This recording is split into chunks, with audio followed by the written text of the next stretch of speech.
discover the natural power of ashwagandha, an ancient herb known for its healing properties. For over 3,000 years, ashwagandha has been trusted to reduce stress, increase energy, and improve focus. Our ashwagandha is carefully grown, harvested, and processed to retain its maximum potency. Each root is hand-picked and dried, then ground into a pure organic powder, ensuring the highest quality. Simply mix 1 teaspoon into your favorite beverage or take it in capsule form as prescribed by a healthcare professional. Whether you're looking to balance your stress levels, boost your immune system, or enhance mental clarity, ashwagandha offers a natural solution. Experience the benefits of ancient wisdom backed by modern science. Trust nature. Trust ashwagandha. Go get this product at blackhotfirenetwork.com at the Sports and Nutrition Store.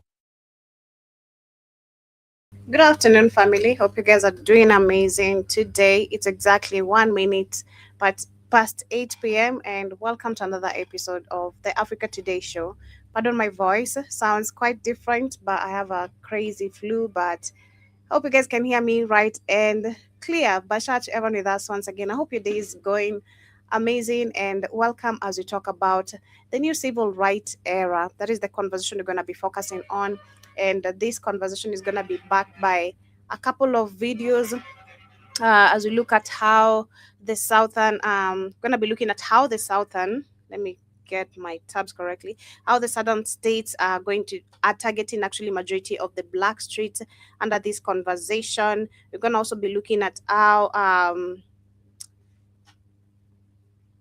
in America, how post-racial, I'd say literally critics arguing about the Supreme Court in acting as if the racism in voting is no longer existing. I think we talked about that yesterday, but I'm still gonna pull up a few videos regarding that. But karibuni sana, remember you can get our application on the Google Play Store. If you're using an Android phone, Black Hot Fire Network is the name. And in case you're using an iPhone or a laptop, we have an active website. That is the www.blackhotfirenetwork.com. And once you have the app, it's very easy for you to listen to us. Better if you have Amazon TV or Roku TV, we're also there on Android TV as well. Karibuni sana. I feel like I sound super different, but hope you guys are doing amazing today. So as we start, I'm going to start with this video here. As we continue today's conversation, I'm going to be queuing more videos regarding the topic of today. Suspicious? You don't find that suspicious? Eminent domain in Virginia. You don't find that suspicious? You don't. So this video says the southern states are now targeting the black districts, and now that Scouters gutted the Votes Right Act and they want to drag the South back to the Jim Crow. I think this is going back to the same conversations we were having yesterday, where we had this lady who boldly expressed how she feels black people have gotten comfortable about after Jim Crow. Literally, they have forgotten their rights to vote, white matters, and all that. And we went deep down on the conversation. So let me go on. Eminent domain in Virginia isn't random. It systematically targets black communities because government officials know residents rarely. Karibu sana, Keita. Sunday Sana, Joey, where's my message at? I didn't get one from you. I was about to text you, but yeah. But yeah.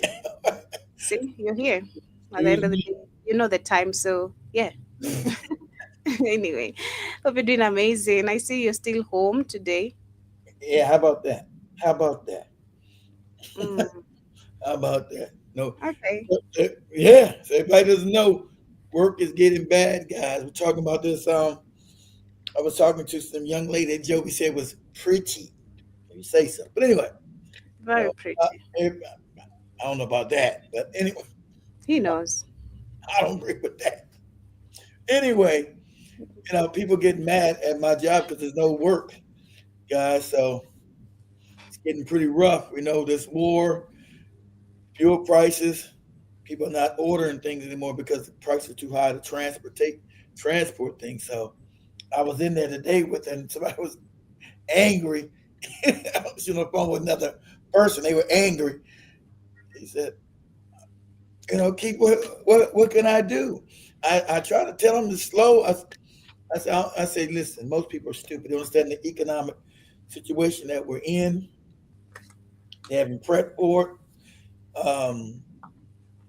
And most people don't understand what's happening. They don't understand that this is all a part of system that these wicked bastards have created. So it's going to be slow. Hopefully we all don't get fired like Spirit Airlines just did. You guys, I'm sure you guys already know this. Over the weekend, Spirit laid off 17,000 people all at once. They didn't even let them know they were coming to work and found they were all fired. Right, Spirit Airlines, because it can't afford the diesel fuel, the jet fuel, everything else. So a lot of airlines are going to be going out of business. And it's going to get rough. If this war doesn't stop, it's always going to get rough. So they're looking at famine and everything else. But it's some uncharted times here. So that's what I'm saying. Got a moron in the White House, backed by his handlers, his cat with the handlers who destroyed the world. It's fucking crazy. Mm-hmm. But yeah, sorry about that. I hope things literally get better because I can see the effect of it already here in Kenya. So I understand what's really happening. People are queuing now for oil and a bunch of things. The price is skyrocketing. It's really crazy. So I do get exactly what you're saying. But we're gonna be talking about the new civil rights era, and I'm gonna start with a couple of videos. Which number one are talking about how the southern states is targeting majority of the black districts. Mm-hmm. And sad, before you do, let me give a caveat to this. As you guys all know, a lot of us mostly came from the South, and we migrated out later on after slavery. I mean, some were still up north, and not so many out west. Some was out west too, but the majority was all our great grandparents were mostly as black people were in the South, the southern states, Florida, Mississippi, Texas, Alabama, Georgia, North and South Carolina, Tennessee, Kentucky. After slavery, we all got the fuck out. Get the fuck out of here, right? So all of them went to New York. My family went to New York. Illinois, up there by Chicago, Pennsylvania, through Jibba Jabbing up, Pittsburgh, Philadelphia. Then someone all went out west to California, to LA, San Francisco. Black towns that got burnt out down there, even in California. But it was a separation. But now when the economy started getting bad, like maybe about 15 years ago, so getting really, really bad, right? Globally. Had another migration coming back south because it was cheaper down here. It's cheaper back then. I don't think, not no more, just as bad as it's just bad in the South now than it is around the country. But back then, the southern part of the United States, since it was underdeveloped, right? This part of the country was undeveloped. Most people here are stupid. You can look it up, that's a fact. Most people in the South have low IQs, they're morons. So things in the South were cheaper, right? Get you some water, Joe. So things in the South were cheaper, right? So things in the South were cheaper. So so you had a mass migration moving back south, especially to Atlanta, right? Atlanta became, was known as the Black Mecca. A lot of people started moving to Atlanta, North Carolina, and Florida. And so they found when they moved back here now that they can't sustain themselves, they came back to the racism, right? They came back, things had changed, but times change. These people don't. They figure that they're moving back, that a lot of the racism that their great-grandparents had talked about when they had left this area. If you get Mississippi, most Mississippi people went to Chicago, most North Carolina people went up to New York, Philadelphia. So they heard the stories that their grandparents would tell. Oh, going down the South, man. You don't want to go to, we got a lot of family down there, Grandma. Yeah, but we don't want to fuck around down there. It's racist, right? So a lot of black people returning back to the South, it inflated the numbers as far as voting. So I'm sure Joe, we can talk about the voting. So white people didn't like all these black people showing up back down here and inflating the voting rolls, having more population. Because the racism never stopped. It's more sophisticated. See, instead of me calling Joby a nigger to her face and say, "Ooh, you're a pretty nigger," I can say, "Oh, you're kind of pretty for a black girl." Joby might not know that I'm calling her nigger to her face. I'm just being more sophisticated. You're really pretty for a black girl. Wow, okay. How you doing? But go ahead, Joby, play your video. Okay. Have the political clout or financial means to fight back. Eminent domain in Virginia isn't random. It systematically targets black communities because government officials know residents rarely have the political clout or financial means to fight back. Communities targeted for eminent domain are much more likely to be communities of color with lower incomes and less political power. When Virginia cities decided to build highways, civic centers, or expand universities, they specifically chose routes through black neighborhoods because they knew black families couldn't afford lawyers to fight back. The mere threat of condemnation forces property owners to sell for less than market value because Virginia's government holds all the power. You can't negotiate when the government can take your property no matter what you say. Between the 1950s and 1970s, Virginia displaced nearly 8,000 black families through eminent domain disguised as urban renewal and slum clearing. Now remember, this is just one state of 50. So we know this is happening all across the United States in black neighborhoods, in black communities. This is just one state. This is Virginia. This is one state. So we know it's 50 states in this country. So we know to spread this out amongst 50 states. This is one state they're talking about, Virginia, which I ain't never lived in. But Virginia didn't improve these neighborhoods. They erased them. Even today, eminent domain in Virginia continues to target vulnerable black landowners. Of course. In 2017, descendants of a freed slave in Prince William County faced losing land they'd owned for over 100 years when the state invoked eminent domain for a data center. The plan was only abandoned after public pressure. Virginia uses eminent domain as legal theft, targeting people who can't defend themselves. Follow and share if eminent domain laws need reform to stop targeting black communities. Why are black people today mainly in the South? Now, I tried to make a video on this before, but the CIA corrupted my video. As you can see here on this map, a large majority of the black community is in the South. Now, it definitely has something to do with slavery. Whenever there's a commonality like that amongst black people in America, you can usually attribute it back to slavery. Slaves were a predominant part of the South when slavery was legal in the U.S. And after emancipation, many blacks left the South. But a lot of black people can leave the South due to lack of funds, no reparations, or really anything to push them forward. And also, you have to understand, back then, their understanding of the North was very limited. And also, it tends to be warmer in the South, and black people are going to be wherever it's warm. But you also have a lot of sharecropping that happened after slavery was abolished. Required that. I don't like the cold. That's right. You're right about that. He said, look at this map way over here in California, way over here. Now I'm way across the country over here in Florida now, right? I came all the way across the country from here, LA right there, all the way across the country because it's warm. What's the closest thing to Californian weather?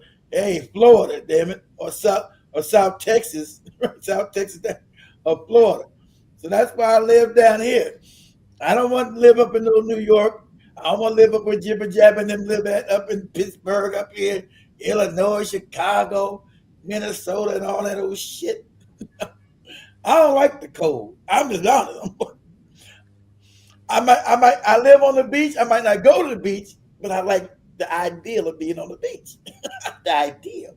The ideal. That's right. Yeah. Oh, yeah. You shouldn't even have been.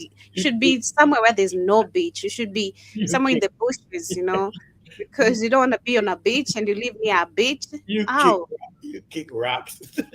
I'll be kicking the water on the beach. That's what I'll be doing. And to buy farming equipment and things of that nature from their owners. That required them to give their owners a portion of the crops, which also kept those black people in a vicious cycle of poverty. But you also have the mass migration. Between World War I and 1960, many Black people left the South to go to the North and West.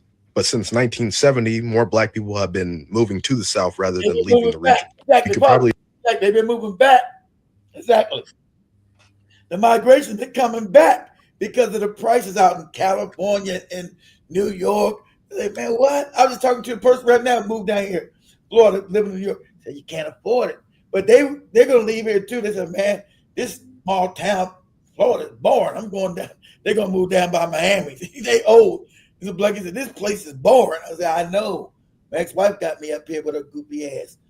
But like you can't, the prices are outrageous. And I told you guys, I seen a video about California. I told you California was taxing people for leaving. I'm leaving the state, you trying to tax me?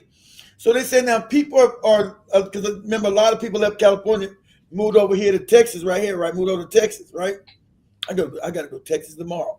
They move all across it, but because Texas was really cheap back then. So they're saying they're getting tax bills 4 and 5 years later. I'm gonna have Joey pull that up. 4 and 5 years later, after they left the state of Texas, they go in their mailbox and they get in a bill like, what does this thing say? You owe California $7,000. For what? For moving out? Crazy. How's that even legal? I left the state. I owe you taxes for a state I don't live in no more. I left the state. You're not taxing me for leaving that fucking place. Crazy. Go ahead, Joe. Attributed to better economic opportunity, or just simply because Black people over the years have built up a culture within the South? Okay, so this is a pretty important video. Please watch till the end. The Supreme Court today did something that they have been dying to do for decades, and it's devastating, particularly if you are a Black or brown American. They gutted the Voting Rights Act. 6-3, straight down ideological lines. It's over Before I explain $4 what it means, I need you to hear. Sorry about that. You said, yeah. Sorry, yeah, it's over $4 and it's over $4. It's even more than that. It's like $4.50 over in Florida. Prices are so high. We've been unprecedented time. It's some scary shit. You're not getting paid any money, so how you afford to fill your car up to go to work? You know, especially in the South, we don't got no. If you ain't got no car, remember America refused to build transportation centers up like they did in China. We refused to do the shit. So you got to have a car in America, or you're fucked. Unless you live in New York. Maybe Chicago, but New York you really don't need your car in New York because they got enough subway systems that actually work. You know they got subway in Atlanta. That don't mean shit. You still need a car. So most places in America, you need a car. Are you done? So how you gonna afford this fuel, this gas? It's over $4.30. California, I think it's like, I think it's like $7 in California. Hey, Jason, how much is gas in California right now? $6?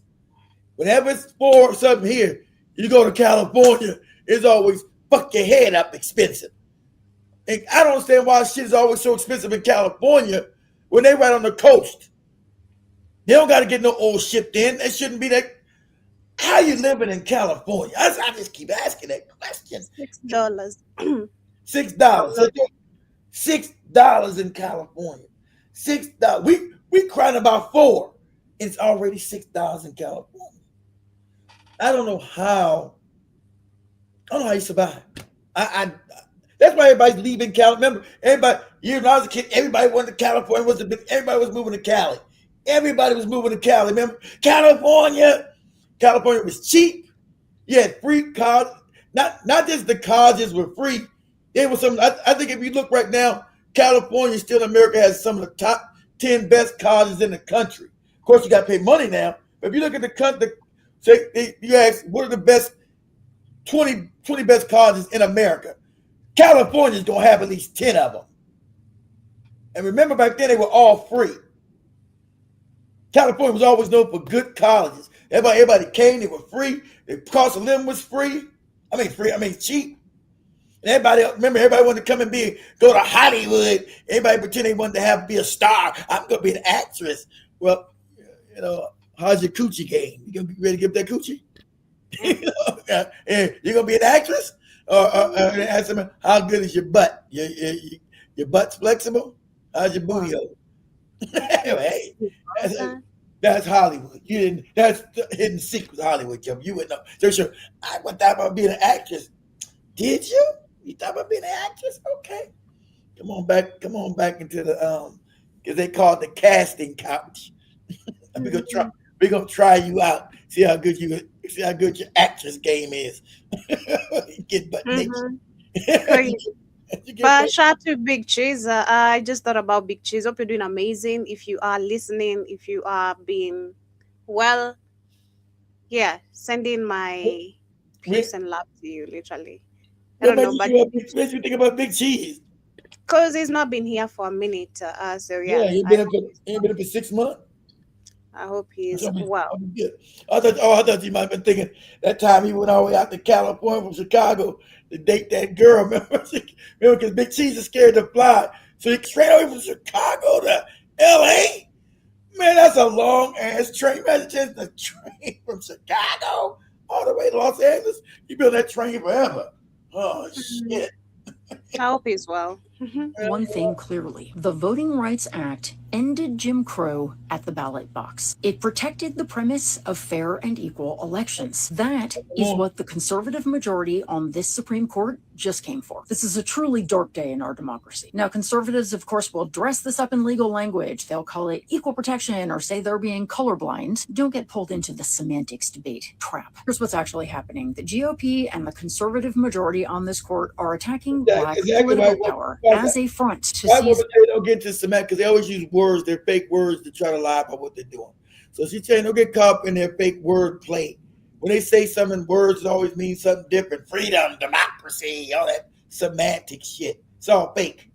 Use all these fake semantic words, and it absolutely means the complete opposite. Go ahead, Joe.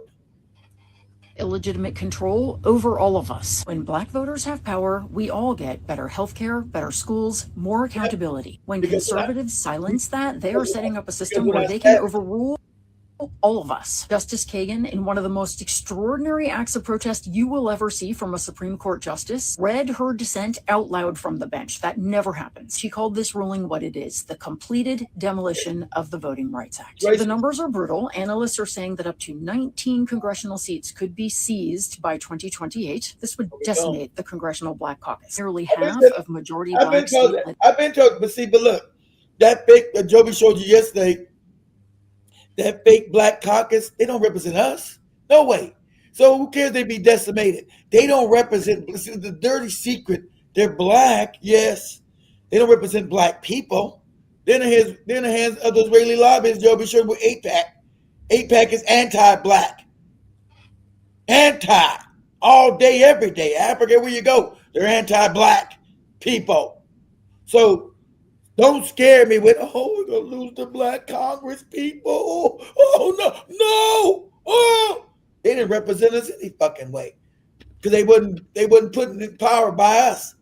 So that's why you can't name no Black legislation passed for Black people in fucking 60 years since we got that goofy Voting Act. Because remember, they were already captured. When they went in there, you can't name one fucking thing. I dare you, I'll make a wager. Name me one thing that the Black Caucus has passed since me and you been alive. Not a goddamn thing. Nothing. We can't even get a hate crimes bill. Everybody know we're the most hated. People killing us in the street, police, but you got Asian hate crime bill. No, who's fucking with the Asians? Nobody fucking with these goopy Asians or these goopy Indians. But they get a hate crimes bill. How's that? These motherfuckers just got to the country 2 days ago because they're not Black. That's why. That's how they want Black people globally to be undefenseless, right? To be defenseless. So we can get murdered, get killed. That's what happened right now because no happened in the Sahel states. Shout out to them. Ain't it funny? They found some Mossad spies. Ain't that funny? Had some Mossad spies along with the motherfucking people trying to bring down Mali and them for the last week and a half, 2 weeks. Ain't that funny? The fucking cats with the fucking hats. Isn't that wild? What are they doing there? Motherfucker, they involved in everything wicked and evil on this fucking planet. So these votes, this fake black caucus they're talking about, you guys can't name one bill that's been passed or how your life got better with these Negroes. Nothing. They keep them because they always got to keep going back to that well. Remember the well, that Martin Luther King well shit. I wasn't even fucking born. That's what they keep on. That's what the cats with the hats on these TV commercials. They're like that Nelson Mandela with these morons in South there. They keep on to push that fuck shit to you. This Martin Luther King nonsense. We wasn't even born. If we was born, we were kids. This was the great victory. I have a dream. Blah, blah, blah, blah, blah, blah. Okay, what happened after that? Everything in black society got decimated, right? We lost our schools. I'm going to send Joey this video, this brother telling the truth about it. What happened? It's an older man. He's talking about when he was 14 and forced to go to white schools, right? When they forced the integration. It's an older man. He's got to be about 70-something, right? He's telling you, when I was in school with the black people, I told you, look at the way black people talk now. They don't talk like me. You can't understand. They sound as bad as the Nigerians in America. You know what the fuck they're saying, right? Not because they're taught by white people don't give a shit about them. And like I said, you go to any video of black people 60 years ago, correct English. Even the gang members, we showed the gang members all spoke. You know why? Because they were in segregated schools with black women teachers who loved them. So remember, black people were highly educated back in the 40s, and that was a threat to white power. See, and that's what had to bring us in, and now we're dummies. I told you, always investigate everything, right? Go back, you would look like, I would look at old interviews, right? I'm like, God damn. Even the black kids are well spoken and they know shit. Today, motherfucker don't know that. Yeah, I be talking about what I did and what I be saying, how I did that, and I jump with the rap. Like, what? Fuck is you saying? Ebonics. Yeah, but the Ebonics is it's not even in Ebonics. Ebonics is too hard. It's something fucked up than Ebonics is I can understand. You look at these interviews from these dudes, they be that the cats be putting on TV. You don't know what the hell they saying. Yeah, it's going down. They all also like they drunk or high. I learned, I was saying, and they always say, I was saying, I be saying. I don't know what the fuck you're saying. What are you saying? I be talking about, I be saying. They be all Joey's goofy rap song. I'm talking, I be saying, I'm Glorilla. I be talking about. No! What the fuck are you talking about? I don't know what the hell you saying. Am I retarded up in here? So that's what I'm saying. So it's been the systematic destruction of the black community. And then at that time, also when they were destroying us, remember they were destroying our women, right? Because remember the black woman was the key really to our success because she was the one teaching us. So black women had what? Had an investment in teaching black children, black boys and black girls, because that was them. That was seen as love. So they knew they had to destroy the black woman. They had to fuck up her mind, destroy her ass, fuck up her mind, right, to go against her own community. Because remember, it's three-pronged. You got to understand how ingenious. Is it ingenious or is it insidious, right? Because, look, we got an inflection point, right? There's an inflection point happening in the 60s. That's when they started deciding to take our jobs and ship them to China. So a black man had no job to take care of the black woman. They told the black woman, so the white woman teach the black woman that the black man wasn't no good. How? We never raped and beat our women. That was the white man. That wasn't us. We didn't have no power to beat and rape nobody. So now all that fucking feminist shit got into the black woman's mind. Shout out to the youth. They realized what they've been. So they were sold a bill of goods. You don't need no man and all this anti-man shit started with them. So we talk about an inflection point, guys. Understand this, right? Black man's being now, his jobs are going away now, right? Slowly, we can't provide. And And this is nature. It's not really like a woman being bad. I want you to stand in the nature. I've studied women. That's my joy. Right? To study women. I've studied women. With this globe, like women value stability. Okay? So you understand a woman's mind is different than a man's mind. Woman values, that's why if you lose your job, a woman start disrespecting your ass. You want to, whoa, right? Because they value stability. It's not really like the loyalty. They value what life are you bringing to them. And it's women's nature. I hate to tell you, that's a woman's nature.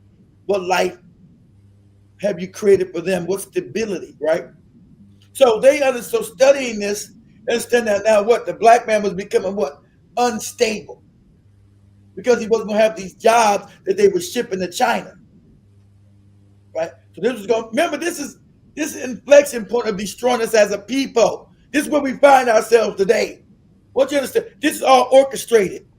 Okay? You're talking about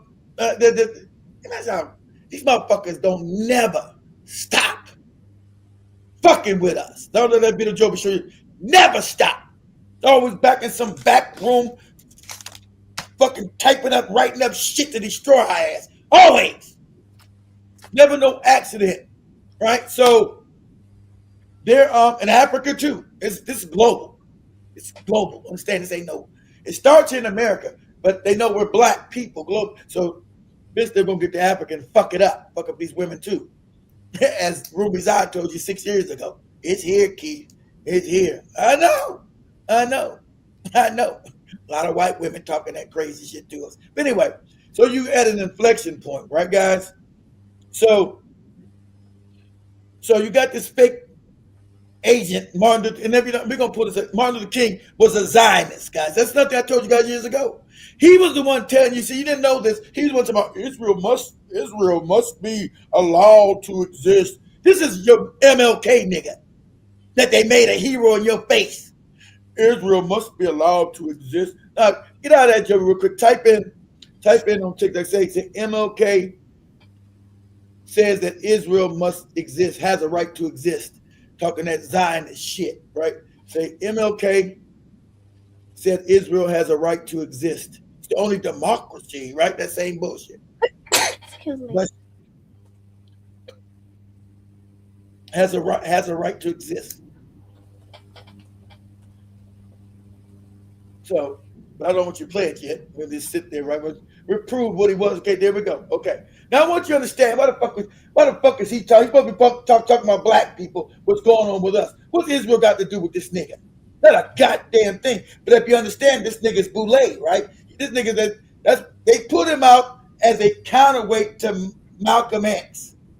Well, Malcolm X is out being so they got to find him the house nigga, him, as a counterweight to Malcolm X, who's the real thing. So they're got to bring you a phony Negro. That's why they celebrate this nigga.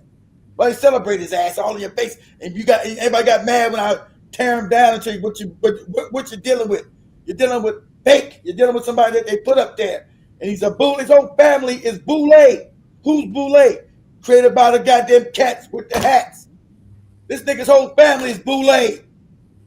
Whole family's Boule. That's why he was crying about that white woman he couldn't marry back in the, oh, white woman, I want your coochie. Said, no, you're a dirty nigga. Now I'll have sex with your stupid ass. I'll fuck you. I'll let you play in my coochie. But marry you? Nah, I can't allow that. I'll be shunned. I'll be shamed for marrying your black ass Martin. Now I'll let you play in my coochie. No, nobody know. We'll do that.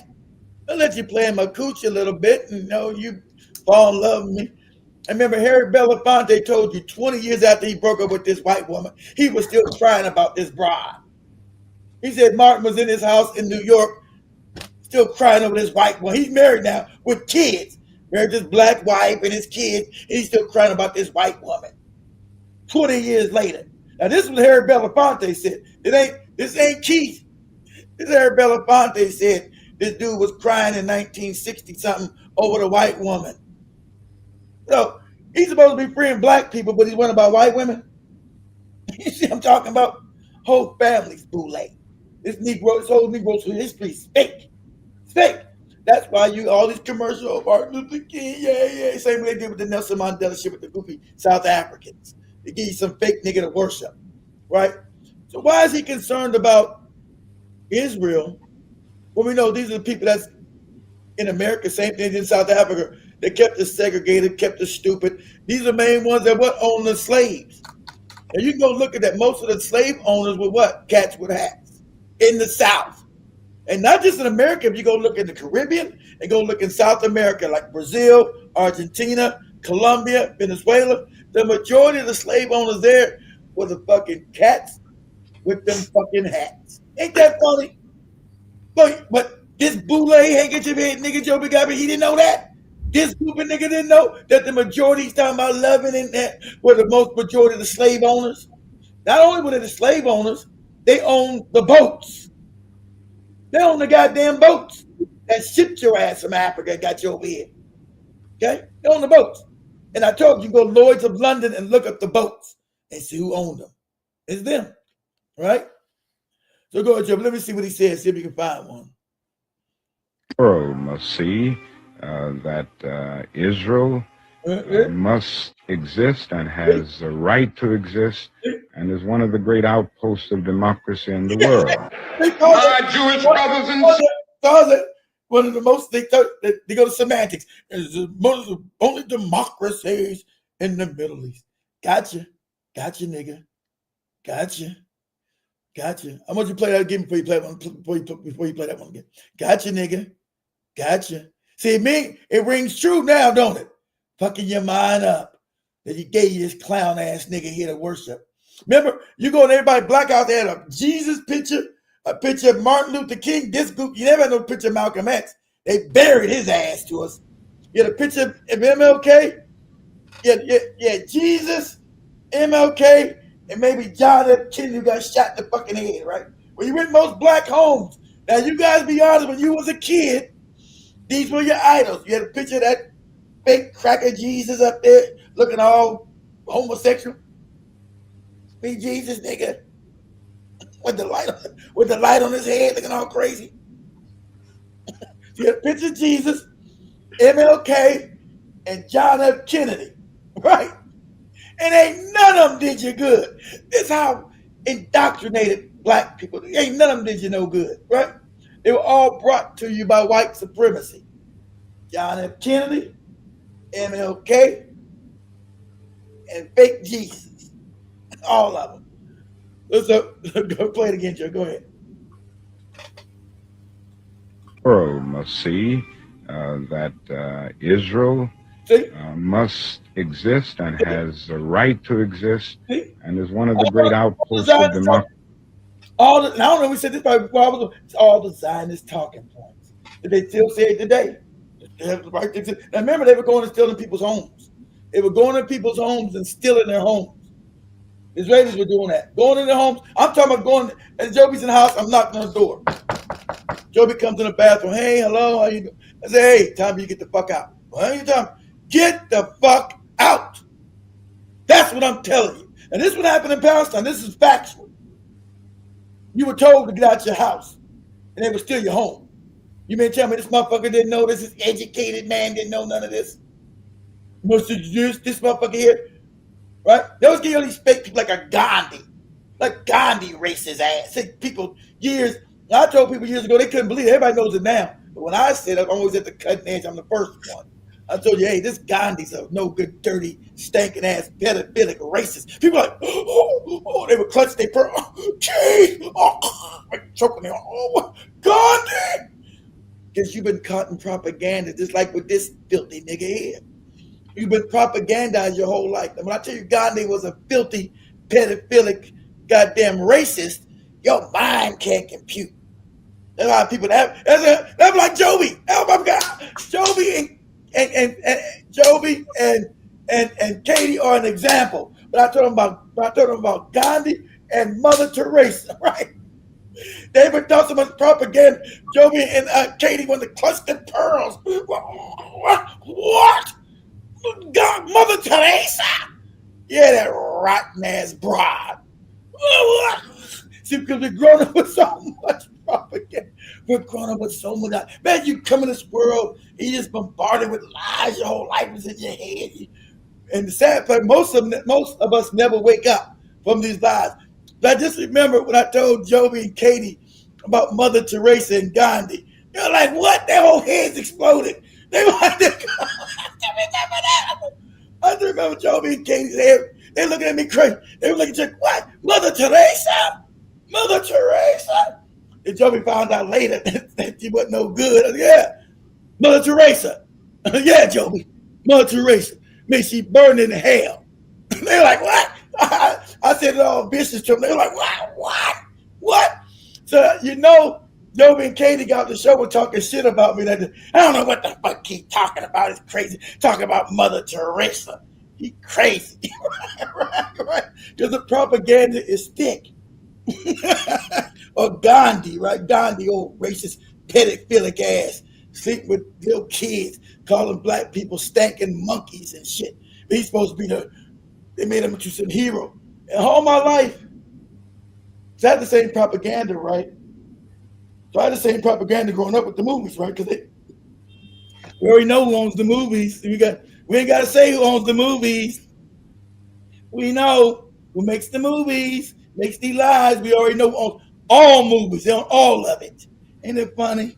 So my whole life I became an adult when I got my first year of college. That professor, Keith, how you know what you even believe is even real? What? That's when he got me with the Jesus shit. Right? Well, I'm all messed up. What? And I remember I was talking. He said, "How you know anything about Gandhi?" I said, "Yeah, Gandhi is a good man. He's a great man. He's the great Mahatma." I'm 18 years old, sounding all crazy in college. He's the great Mahatma. Yeah, he's the great Mahatma. Gandhi didn't even like your black ass. I'm like, what? That's what he talking. I said, what? Gandhi? I'm all fucking. I said, you crazy, Gandhi? To me, remember, I got the movie in my head. The great Mahatma. The great Mahatma. Did he fight for black people? Like he said, see, Keith, how you know what you believe? You just believe shit. That's what I was still believing about Idi Amin eating kids. Remember? So I seen the movie as a kid. Got Idi Amin as a cannibal eating motherfucker. Like, oh, Idi Amin's evil. That's how good movies are. But sorry guys, I got all off the damn beaten path. That's because I haven't done shows. I got Joby here. I haven't done shows of my own in so long.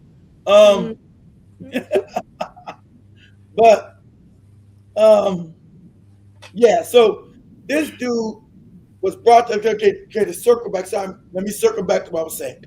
This dude was brought to us, right? He wasn't there to free us. He was the enslaved. If you're smart now, you got 60 years since this motherfucker's been around, right? To do a critical analysis of what was the benefit of this dude, or was this a psyop? You should know that this whole movement with this motherfucker here was a psyop. See, back then you really was smart enough about Israel. And I started he's talking. You see, he's controlled by the Zionists who put him. The Israeli motherfuckers put him up there. They paid for him. They put him out there to be a juxtaposition against Malcolm X. Right? He was a juxtaposition against the real motherfucker, Malcolm X. This motherfucker on my shirt against him, right? Against him, right? Against Malcolm X. This clown ass Negro was the juxtaposition, so they could play them off each other as if he was going to do. He's the one to say we must love white people, love everybody, just love our enemies. He's the one till you get smacked in the head, get fucked up, get beat.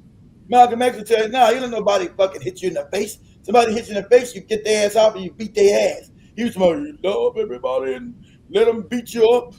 That's what talking this crazy talk to black people, right? Because at that time, as Malcolm X told you, we were still politically immature. We were politically children.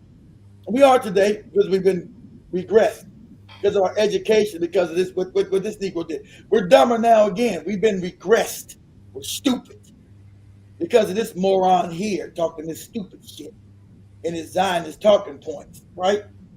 So he's saying the same thing they say today. Israel has a right to exist and blah, blah, blah. And it's like Joe Barry said, he said the same words, it's the democracy. Well, he's not telling you that the same Israeli democracy was the one, because he's saying He said in what? The Middle East, the Levant, or what we call Northeast Africa, right?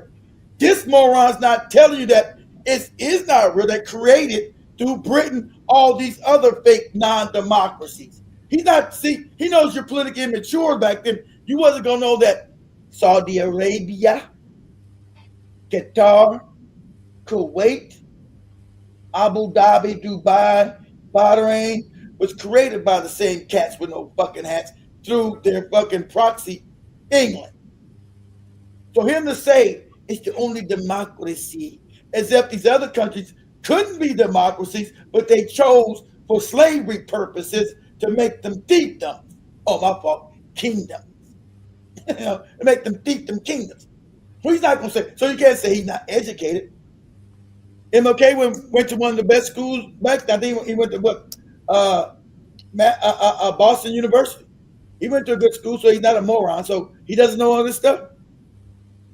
He doesn't know any of this, or is he just a plant? Okay, or is he just a plant? See, when you go, see, and this is painful for people. When you tear down people's heroes, it hurts deep because they've been their whole life with propaganda. Like Job and them could tear down Gandhi, no good as he's not black, or even no good as what's that goopy broad name again? That goopy Mother Teresa. That wasn't. It was close to the heart, but not really deep, not embedded. Like MLK is embedded, like Jesus. MLK is like Jesus embedded in there. You can't really let. And so you tear down people's that embed propaganda. They'll kill you. They'll kill you to keep that propaganda. They'll kill you because their mind has been inundated with lies since they were born. Just inundated with lies. And then I just bring the common sense perspective and show you right here. This is not AI Joby show. This is him telling you that he didn't know. But and since they're gonna tell you all the lies, they're gonna keep their propaganda. He didn't know. He didn't know what he was saying. He didn't understand the situation. He did. He's a grown man. What do you mean he doesn't understand the situation that's going on? He understands it more than us back then. He's telling you right there and giving you all the same talking points right there. But they'll make every excuse for this handkerchief head nigga right here. They'll make every excuse for this because remember, the Zionist media has made him a god in your mind since you was a child. Mine too. They made him a god in your mind since you was a baby. All the movies and MLK, fighting for justice, and blah, blah, blah, blah, blah. Because you never look under the skirt. You never look under and say, oh, okay, what the comments saying? I'm trying to see. There's some people who are agreeing with what he's saying. There are people who are disagreeing. How dare you use this man who was murdered by white people as a means to further white people's Zionist agenda? This is it's disgusting. He said how you using them because he was used. See, you don't understand. See, pause. Keep it there. Now, this is an honest question because they did see. He's trying to say, why are you using them to further the white supremacist thing? Because he was. I know you upset, dude. You don't say this dude was created by the white supremacists to push their agenda. You didn't know that. You thought he was fighting against it. That's how this con works. You thought this dude was fighting against the white supremacists. It was not. He wasn't fighting against them. See, that's how the scam. That's how the con works. Say how he uses words. These are words he said. These are the words he said. I know it hurts. Like I said, I told you, it's the same thing. Like that's the cognitive density working on. What? What are you talking about? How's he saying this? And he's fought for black people justice. Some people also say he was a Zionist and he wanted land returned to the Arab inhabitants. Why cut that piece of the video out? And someone also adds that in the same speech he calls for Israel to give land back to the Arabs and the general disarmament in the Middle East too. Well, how do get land back? And he said they got. Well, maybe is this speech fake? I've seen this for years. It could be Is it doctored? Because he's saying he told them they got right to exist. How can they get land back? Because remember, there was no such thing as Israel. Israel came and stole the land. So how can it be both? You can't say they got a right to exist. Then he said he got to get the land back to the Arabs. Then Israel won't exist. Which one is it? See, it doesn't make any sense because that land was stole by the Arabs. I mean, by the Israelis. So how can I give land back then? And then some of Israel going to be a democracy? It won't. It won't exist. That's why he's saying. Everybody's asking doesn't have a right to exist since it stole the land. So it's like me coming to Joby's house saying, "Do I got a right to exist in Joby's house as I stole it from her? I got the right." And put Joby in the closet. I got the house now. Joby's living in the closet now. Joby said, "Hey, can I come out?" Not unless I tell you, get your ass out of there. I'm gonna give you a little food and stick your ass back in that closet. It's in the world. My Jewish brothers and sisters said to me amid anti-Semitism anywhere, we don't need your support. We have enough Jewish power to deal with this problem ourselves. I would still take a stand against anti-Semitism because it's wrong, it's unjust, and it's evil. If my Catholic brothers and sisters said to me, amid bigotry toward Catholics, we don't need your support in this because we have enough Catholic power to deal with it, I would still take a stand against bigotry toward Catholics because it is wrong, it is evil, and it is unjust. Black people are easily fooled because we're politically morons. What he's saying, it feels good because we're good people, right? What Jewish power would be needed when they control the planet? What is he talking about? We don't got any power. I would go get that. And what is anti-Semitic? What is that? The people they're not even that. Isn't that funny? See, this is a tool. This is an agent. Easily. This is an agent. Easily known as an agent. Because this doesn't make any sense. Because, see, that's why you're not supposed to know that the NAACP, another fake organization, was created by them cats again. Ain't that funny? Who was a major supporter of his. Who did the whole fake. You guys know the fake bus boycott was all fake, right? And even shout out to Dr. Claudia Henderson got that right. But everybody know that was right. That's what Malcolm, but that came from Malcolm X who told you. Why are you fucking fighting to sit on a white man's bus to pay him, to make him more wealthier when you can be building your own fucking bus? You just show you won't, because remember, they never teach you this, that back in Alabama, Montgomery, they were black buses. So why the fuck would you fight to get on Mr. Charlie's bus and not get on your own bus? Why would you take the money and make your own bus poor, which we did, to ride on Mr. Charlie's bus? Because we're all what?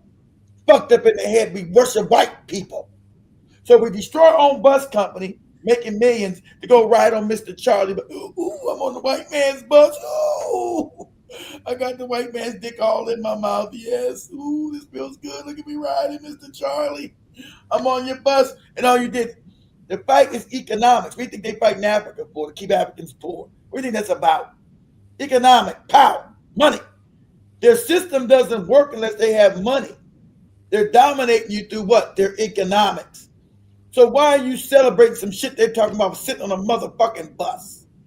What the fuck I care about sitting on somebody's goddamn bus? Instead of owning my own fucking bus for my own people. Why do I care about sitting on Mr. Charlie's bus? Ooh, Mr. Charlie, I'm on your bus. Ooh, look at it. And that's the bill of goods you've been given. That it's okay to sit on Mr. Charlie's bus and feel good. Now what do we own? We don't own shit in this country. We used to own everything. You know why? Because we had to. Ain't that funny? We had to own everything. But you've been giving propaganda. It's good to be on Mr. When they celebrate, every time with that, when Joby shows that Black History shit, they come with that, the Montgomery boycott, how great it was. You don't never learn that the black bus company you put out of business, and that was your wealth. So you you tell me the victory was to go away from Joby's bus, who owns the bus company, right? I said Joby owns the bus company. I say fuck Joby, and I go be with the white man and give him all the money and make him more wealthier. Now Joby's broke and all fucked up, right? She's all broken up down the road. Her bus company gone a bit. She's all broke, but through propaganda, I'm told through the media and everything for years, yeah, the Alabama Montgomery boycott was a victory for black people. Well, your Joey's family's all fucking poor, and we're still poor. We don't own nothing. Yeah, but we got to ride on Mr. Charlie's bus. Look at us now. Whoa, Mr. Charlie. Whoa. Whoa. Ride on Mr. Charlie's bus. That's what we got, right? People died so that we can what? So we can sit next to the white man. People died so we can sit next to the white man. He said, Joey buses don't smell white. That's right. No, they don't. I know. That's why Joey buses didn't smell white. We gotta get rid of her. Exactly right. They didn't smell like white people. Exactly. So that's what I'm talking about. We got to unlearn what we learned. And I think this is good. I know people are scared because you've been lulled to sleep by this fake movement here that was fake. Martin Luther King Bush is fake. It's your respect. They never changed. You believe all to they think they changed all civil rights. No, they're in your face with their racism. They haven't stopped it. So I think this is good. I think black people should go back now to uniting again. You got to unite. Ain't it funny?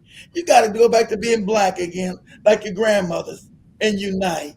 Your women can't talk crazy, that crazy bullshit. I don't need no man. I'm the boss. All that fuck shit. That ain't going to work no more, black women.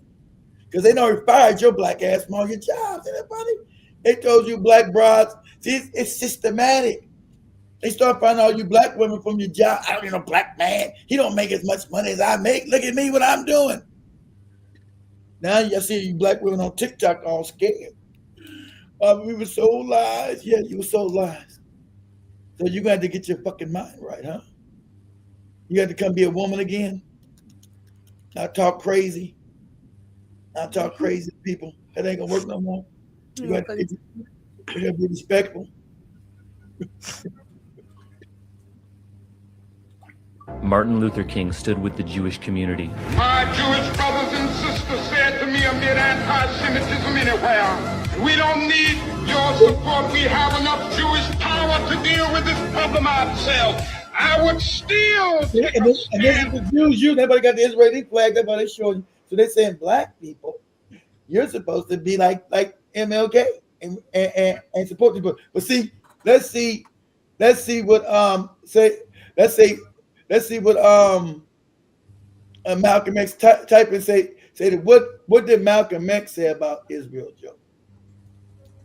Let's see what Malcolm X said about it. Let's type that. Say what did Malcolm X say about Israel?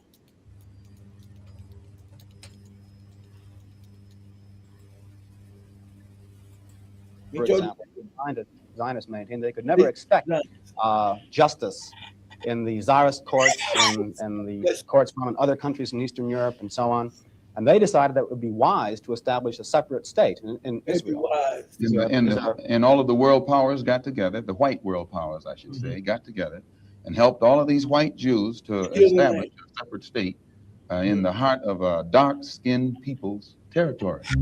And if white people can get together and let other whites, help other whites to establish an independent nation right in the midst of dark-skinned. It is the best $3 billion investment we make. If we look at the Middle East, look at this shit here. I think it's about time all Zionists. They all control. Those of us who support as most I'm a Zionist. Do. I'm not Jewish, but I'm a Israel Zionist. in this body. They're all there's no see, now everybody knows they're all controlled.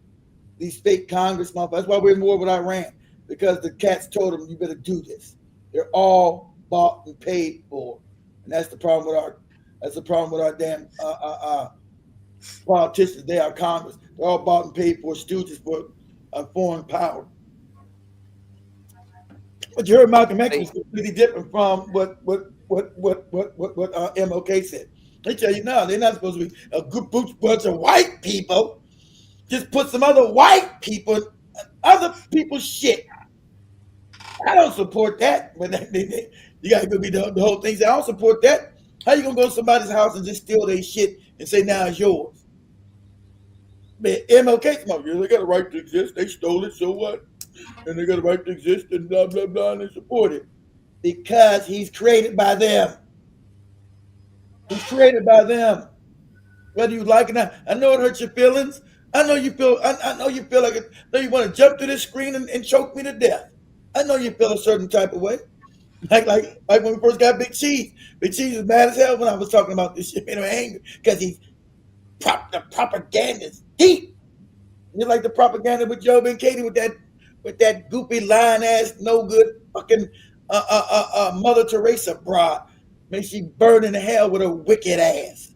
You know, they can process that in their minds. They've been taught all this propaganda their whole life. Mother Teresa. Oh, you got when you say somebody's good, you're not Mother Teresa, because that's propaganda. That's what it is. That wicked ass bitch. Some damn Mother Teresa wicked fucking ass. That wicked ass pedophile, another pedophile. Wicked ass pedophile, starving people, wicked motherfucker. Fuck out of here with that broad. That's about wish it was a hell. Yeah, we don't know Big Cheese that. We ain't seen him. I think Big Cheese Big Cheese, you know, I know he had I'm not being personal with you, bitch. I know he lost his job because Big Cheese would donate every other week. We ain't got no donation. Big Cheese in 6 months since Joby gave Joby her birthday money. That's 6-7 months ago. So I know it's rough. Big Cheese, you ain't got to go in because you lost your job, man. We're not messing with you about the donations. It's rough out here. We know it is. Shit, it's tough, and now it's even tougher. So we get it. Where am I at? Some all over. We're talking about Malcolm X. Yeah. With Malcolm X, that's why they put up MLK, right? And that's why they told Malcolm X knew it.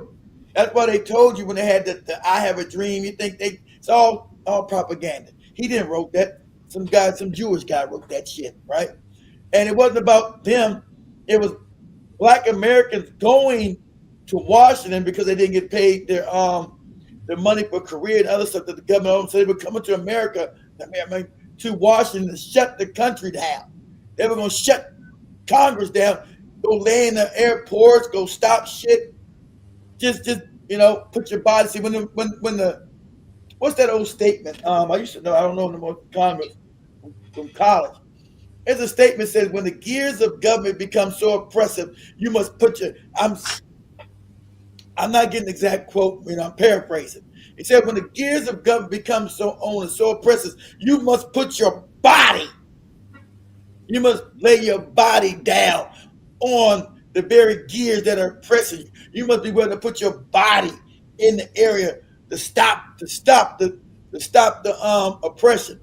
So the African Americans were going up there to lay down and going up to D.C. to nation's capital to lay on the damn tarmac of the airports and stop Washington from moving. They were going to shut it down. When the cats with the hats got, do this for me, type this up. Mm-hmm. Say, Malcolm X says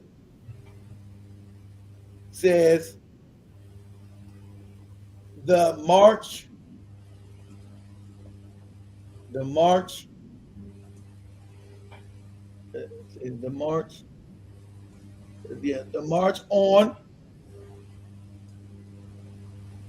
on Washington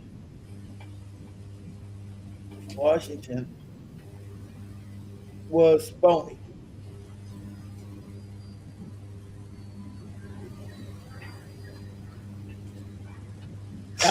Not funny, Joey, phony. Not funny, kid. FONNY, I don't know. No, PHONY. No. PHONY. ONY. Okay. Still, TikTok would have brought the same thing. It probably did. Okay, calm down. Go ahead. Let's. This is what happened with the March on Washington. Let you know. They didn't integrate it. Exactly. They infiltrated it. Exactly. But everybody celebrates today. Everybody celebrates and says, "Oh, when he comes to, I have a dream. Your little black ass Joby would be with the little white boy, and y'all can go have school together. I have a dream, Joby, that you can get your butt cheeks up to a white man and you can say, okay, it's all great. that was in Martin Luther King, but it was a scam. That's what Malcolm X is talking about. Go ahead, Joe. Joined it. They engulfed it. They became so much a part of it, it lost its original flavor. It ceased to be a black march. It ceased to be militant. It ceased to be angry. Of course. It ceased to be impatient. In fact, it ceased to be a march. It became a farce. It became a picnic, an outing with a festive circus-like atmosphere, with clowns and all. The government had learned that most of these demonstrations where black people predominate angry, are very militant and oftentimes lead to violence. They're angry. But to the same degree that whites participate, we're gonna shut this violence shit down. Most times is decreased. That became all nice and fluffy. Okay. I watched a white clergyman on the TV news in New York when the Negroes were picketing the Downstate Medical Center in Brooklyn. I think the man's name was Potter or Cooper or something, I forget. He's somehow up official in one of these Protestant churches. And they asked him why he was out there picketing, a white man. And he told them on the news, I just came back from Washington, talking with the Attorney General. And he told me that their statistics had shown that wherever these demonstrations take place and they're predominantly black, they're too militant and too prone toward violence. And they had discovered that when whites participate. At this time, our grandparents and our parents really had enough. That's when we were the mama. We were going in the streets, killing motherfuckers in the bed. We had enough. It was violent. See, they're gonna use Martin Luther King with the goopy Jesus shit to calm you. They always bring the reverend preachers out to calm you niggas down. Jesus said, let's be calm and let's not worry about you going against the white man. We're all brothers in love here. You niggas don't own shit. You're fucked up and dirty, but that's okay. You're going to go to heaven and meet this cracker Jesus in space. You're going to put on your space suit and go to heaven and say, Jesus, I'm here. Can I have long blonde hair like Joby? Can I have something to eat, Jesus? Is it time to eat yet, nigga? Can I have something to eat, Jesus? I'm here. I'm dead now. I didn't have shit on earth because the white man told me my stuff is in heaven with Jesus. He got his shit here. He stole all my shit. White man has stole all my shit. But I got to wait for mine in heaven. So I'm in heaven now, Jesus. You're going to pay up. Remember that? So that's what MLK was about when they were telling you, oh, Jesus, don't fight the white man. Love him. He's your brother. Everybody's all good and love it's all same shit they told about Nelson Mandela get them goopy ass South Africans, right? But they didn't fight anyway. They wouldn't fight. They were too many do piano on the street corners and shit. That's my fault. You go, that's your South African man. Don't get mad at me. So we were so we were fighting at that time. It was militant. They wanted to stop our militancy because remember, you look at all the old, Joby goes back and shows them old films. The 60s, it's all militant. So you don't hear that bullshit. They tell the preachers to sit down and shut up the kids. It was militant because all the violence that we had been through, all the damn subjugation we had been through, all the damn injustice we had been, the hangings, the whippings, the beatings. Black people were tired. We had enough. But they can always roll out that good old Negro preacher for you. Why are you so mad? Jesus wants the love. Don't you feel love? Don't you want to know the love of the blood of the lamb or whatever? And Psalms 28:25, Jesus said, let a motherfucker slap you in the face and don't do nothing. Yeah. That's what Jesus said. Yes, it's all love and great. Never no love towards you by anybody else, but you gotta love everybody. Well, go ahead, Joe. Go ahead, play. Participate to the same degree that whites participate, the militancy decreases. It decreases. And violence is eliminated, minimized. The violence. Mm-hmm. Be violent. Shit gotta get done. So when these whites join these Negroes and they're demonstrating, there's two different motives. The Negroes are demonstrating for freedom. But the whites are out there demonstrating to keep the Negroes from getting too far out of line. That's right. The government found out that this is the only way black people could be held in check.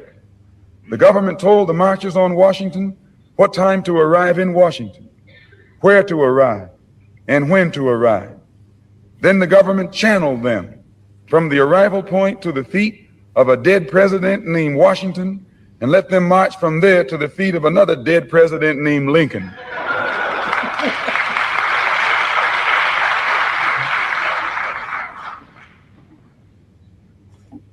The original black militants had planned to march on the White House, on the Senate, on the Congress. But the shrewd politicians in Washington, D.C., realizing that these black militants could not be stopped, joined them.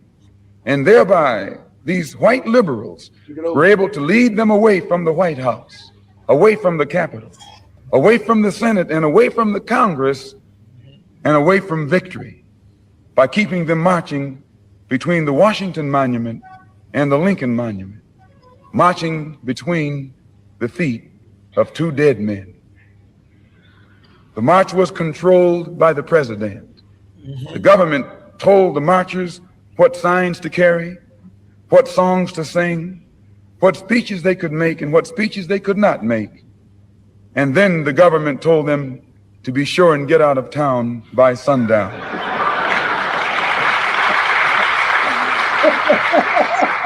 You niggas got down. And all those Negro Uncle Toms were out of town by sundown. One of the 6 Negro leaders, John Lewis, chairman of the Student Nonviolent Coordinating Committee. Pause it. Now we know, back then y'all didn't know John Lewis was. We weren't even born yet. John Lewis, who just died, 5-6-year-old handkerchief head motherfucker right there. Who you guys know John Lewis was not for anybody black. Told you his ass wasn't. All these fake. I told you now you're old enough to connect the fucking dots now. His name's just fucking John Stinking Ass Lewis. You know he was a Jewish agent. That's no doubt no more. Back with that no good handkerchief head dead and stinking ass, taking in his damn grave and throw his ass back in another. He told you I don't do shit for black people. And what he told he's out there this fake march. He's out there fake march in '63. What did he tell you in 2016, 17, 18? I don't do shit for black people. Told you to your fucking face. But supposedly back in the 60s, 63, he's marching for black people and for rights. That's the shit you was given. But they only told you the truth. I don't give a fuck about you niggas. That's what he told you to your face. He was talking about gay people sucking dick. Remember that? I don't care about black people. Talking about the gays sucking dick. And let me show that to your face. I'll show you that to your face. But remember, Jewish power made him a black hero to you. But see, when he's getting old, about to die and be dead, he told you the truth. I didn't give a fuck about you black people. I told you this is all fake. That's why they had to kill Malcolm X to tell you the truth way back then. This is fake. You've been lied to. You've been propagandized to. Right? You've been lied to. You've been propagandized to. So there's no doubt about they're gonna no doubt about John Lewis. Oh man, John Lewis, that's one of MLK's boys, one of Martin Luther King Jr. We know he's a coon. None of y'all gonna dispute me in this chat room. I know none of y'all gonna dispute it. Because you all know what I'm telling you is a fact about John Lewis. He just told you that coon ass nigga who's dead and stinking while he rest in hell. Raggedy ass motherfucker. How long was he a member of Congress? Oh, of course, and he's fighting for black people now, but he was a member of Congress at least for 25 years. I want you guys to name me anything that John Lewis did for black people as a member. Remember, they were protesting Congress. That's what the march was about. Like he tells you, it's going to shut shit down. But now he joined the place he's supposed to shut down. Now tell me, name me anything that John Lewis did for black people. Give me one. I'm telling you, I can't give me one fucking thing.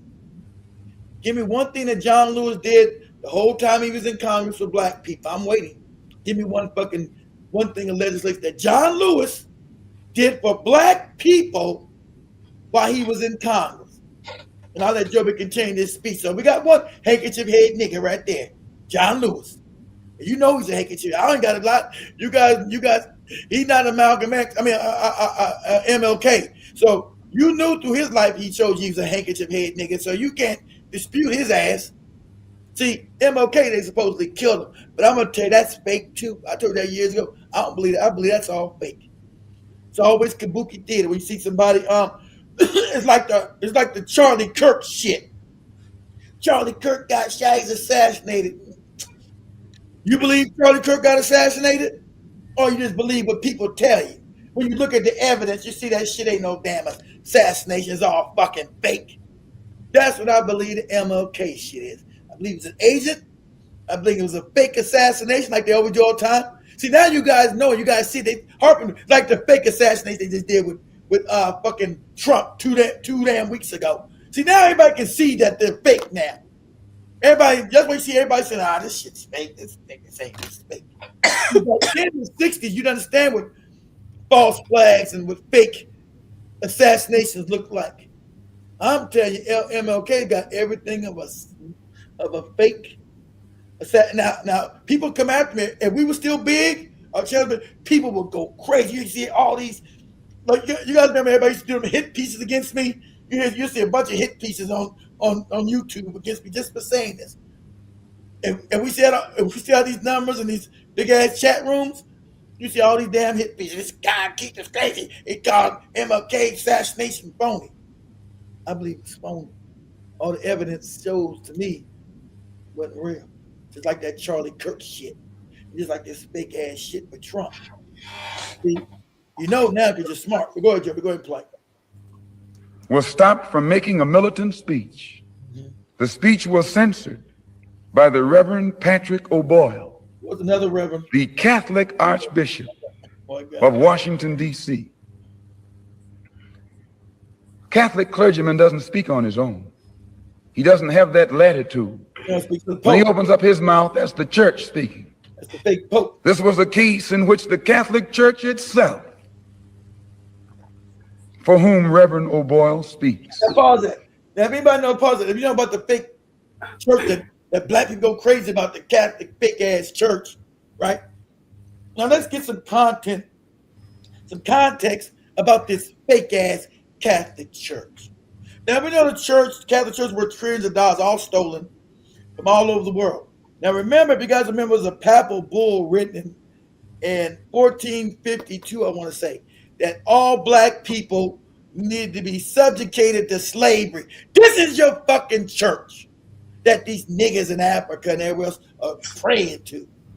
That they're fake pope. And remember, it wasn't only till 3 years ago, because they had to finally clear their name because they're so fucking filthy and your God is fake. Sorry.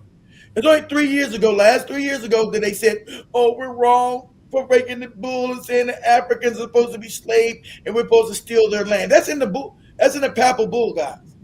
The Pope in 1452 said you're to go to Africa and all places outside of Europe and enslave the African and steal its shit and steal their shit, their land, their whatever. You're to enslave them. And what kind of God is this? What kind of fucking fake God is this? This is the papal bull. This is the Catholic Church. It's real. You're to go enslave Africans, steal their land, put them under the sword, kill their ass if they don't convert to the Jesus shit. But you still make them slaves as you convert their ass and you steal all their shit. Now, I don't know if you guys even know that the Catholic Church owns most of the land in Africa. Do you know that?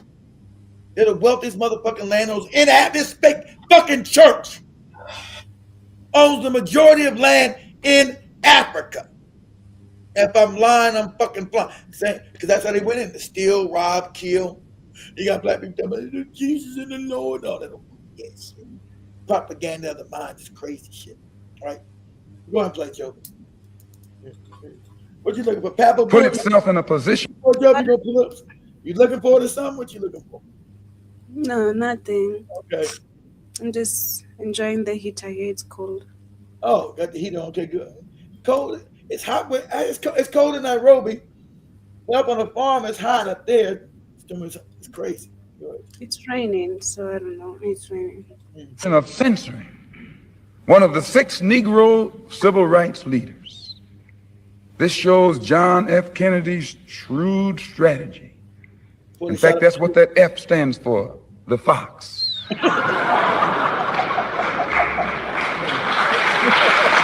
John F. Kennedy, the fox. This is what happened with the March on Washington. That's good. They didn't integrate. That's good. That's good. That's good. That's good. What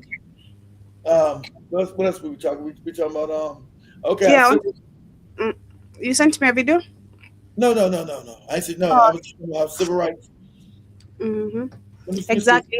I want to share a couple of videos here, which are also showing about the negligence of the Black communities or the Black neighborhoods, especially the Black American neighborhoods, to be specific. Malcolm X once said, the most disrespected person in America is the Black woman. The most unprotected person in America is the Black woman, and the most neglected person. Pause it. That's a lie now. That's what Malcolm. See, that was before Malcolm X seen the transition. Remember, he's murdered in '65. He said that in '63, but that could be somewhat true. That's before the. See, you guys got to put that in context, Black lady. I know you want to say that bullshit, but it's not no more. That's a lie. You're one of the most protected groups in America because the white man used you to destroy the Black family. That's a fact. That's known. So you're not the most unprotected anymore. You were used. See, that's before Malcolm X died, got murdered in '65, lady, while they were still putting their shit into motion. So back then, could that be somewhat true? Maybe. But today, no. Because at that time, they were putting their implementation to put you over the Black man, to give you power. Everybody knows you run the damn Black community. That's a fact. It's not a lot. Black men don't. You do. You do. You don't want to get Black men locked up. You do that. You did that. Because you were given that by the Rockefeller Foundation. Okay? This is a fact. You didn't need no man and also Christian. You want to say that back. Malcolm X wasn't coming to no place. He heard none of this rhetoric you motherfuckers talk now 60 years later. That rhetoric didn't even exist back then. So you can't use what he's saying back then and take it out of context and use that for today. You're in completely different times, lady. So you want to use the shit for your own benefit without being honest with history. He wasn't in the times when they completely destroyed you as women and turned you against your own men. And everybody, this is factual. Everybody knows. It's not like I'm saying some shit. You got Black women that tell you the truth. Know this. So you trying to be the victim is absolutely crazy. Let's see what you're saying. Go ahead. America is the Black woman, and history explains exactly why. White men argue that women were too emotional to vote and value Black men over all women. And in the fight for women's suffrage, white women had the chance to stand beside Black women. Both were pushed out, both were dismissed. But white women wanted equality. You said it's a lie. That's what I told these Black fucking women. You're dangerous, bitch. You're dangerously fucking woefully stupid. Call it, you're dangerous. Because they're working from some fucking I'm the Black woman bullshit. I'm supposed to be on top, right? What she's saying is a lie. White women didn't stand with no Black women ever. And not back then at all. That's why I'm going to debunk this shit with just plain history. That's why you broads are dangerous, right? So Ida B. Wells, Black woman, Black sister, told you that the white woman was racist and she was never going to let Black women into their mix. And they were using Black women for numbers. This is back in 18, when she talking about, when she showed these old pictures, this is 1890, whatever the hell it is, 140 years, 130 years ago, 130 years ago. So all Black women were telling you that this was fake. So during the truth that when she wrote the damn thing, aren't I a woman too? Because the white women didn't accept her because she was saying, aren't I a woman? Because I'm Black, ain't I a woman? And the white women said, no, back bitch, you're Black. That's what the fuck you are. So she's talking about this, told you. See, so this time, that's why she tried to throw Malcolm X in this shit to make it credible. This is all white feminist talk she's talking about. This ain't even historic history.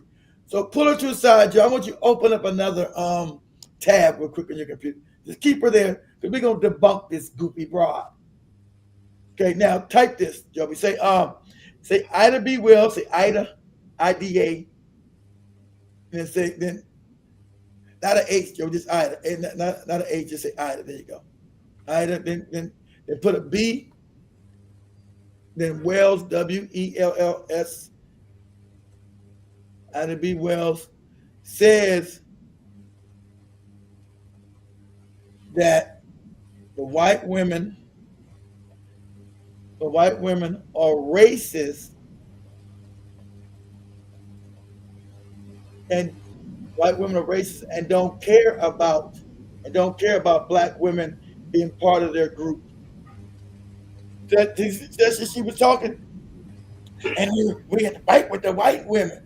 They don't fight with you now. Now black women finally realize that today. That's what we see black women now, 100 years later, realizing what Ida B. Wells told their ass 150 years ago. Yeah, use her. I like use her. She usually got it right. You know what's wild? Ida B. Wells wasn't just writing about racism, she was living it in real time. While white journalists were calling lynchings justice, she was calling them what they really were, public executions. And she didn't just report the truth, she weaponized it. Because Ida knew that a pen could do what a pistol couldn't, make the world watch. She was born enslaved in 1862. Remember, Ida B. Wells told you guys about also what the fake NAACP. She was the real thing. So that's why you guys never hear about. Remember, they never tell you about her no damn Black American history shit, right? They just exclude Ida B. Wells. They don't even let you hear about her ass when she's calling the white women racist and shit. They don't want to unite with us. They want us to be their fucking slaves. But you got this other black broad now. White women, we all unite. It's a lie. White women didn't fucking unite with you. They couldn't stand your black ass. You was a nigger bitch to them. They told you to your face. And that's what Ida B. Wells told you back then. Said there's no unite with these white women. They're evil. They're wicked. They're racist. They can't stand us. They don't think about uniting with us. They want to use us for our numbers, but they don't want any solidarity with us. It's Ida B. Wells telling the truth. Ida B. Wells also told you about that big NAACP. The cats with the hats came to Ida B. So he wants you to be part of the group, because she's still famous, right? And she's fighting for real justice, real black woman, fighting for real justice for black women and black men.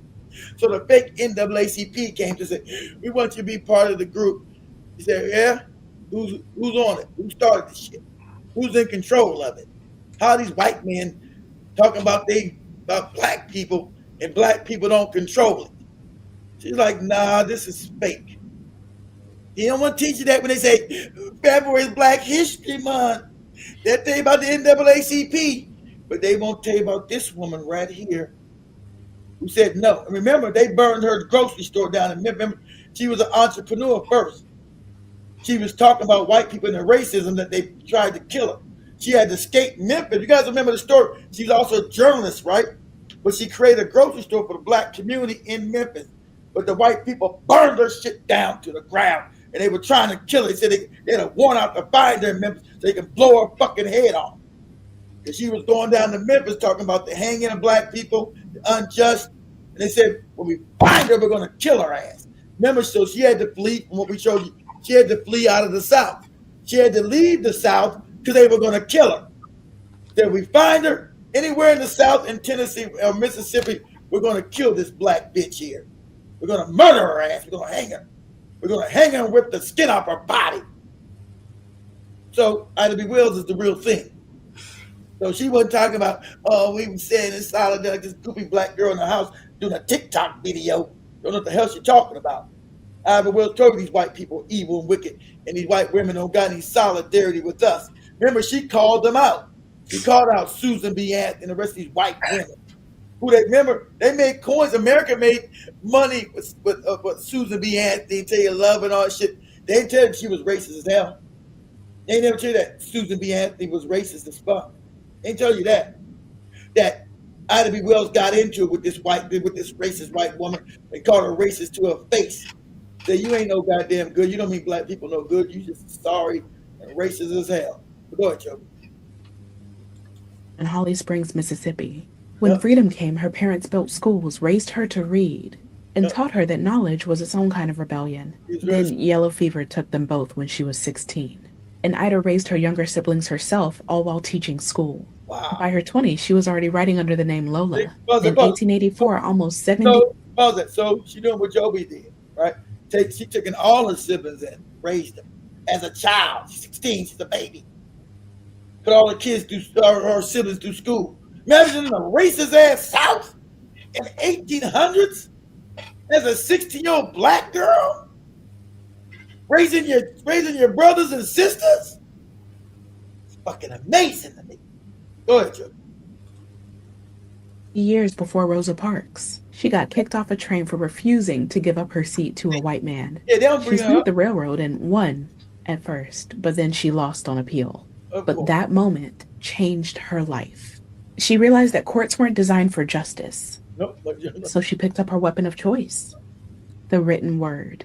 In 1892, 3 of her friends, successful black businessmen in Memphis, they were lynched after opening a grocery store that competed with a white one. She was with Papa. And She that- was the grocery store.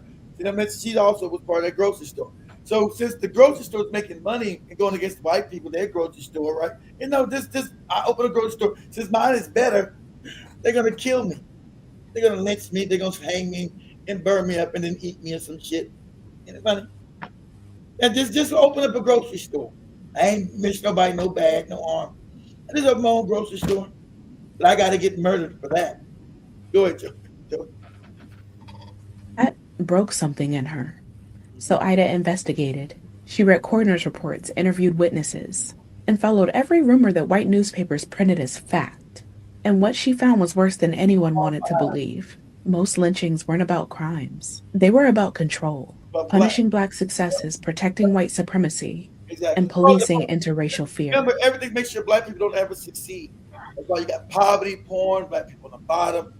So we know it's all lies. Until black people don't know shit, ain't no good. We know it's about the racial hierarchy, the white supremacy. You must know that instinctively. Like that stupid shit this girl's talking about. We're the most downtrodden. That's a lie, lady.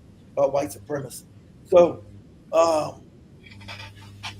Ida's writing it. So Ida goes the right course. Everything is a lie, right? So she changed those lies, and so since she changed those lies, she's chased out of Memphis, Tennessee. There's a bounty put on her.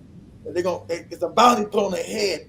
If you find this nigga bitch, you bring her to the police so we can blow her fucking head off, or you hang her in the streets. You kill her ass. Whatever you do, you find you murder her ass. So she had to get out of Memphis. Go ahead, Joe. She published her findings in the Southern Horrors and the Red Record.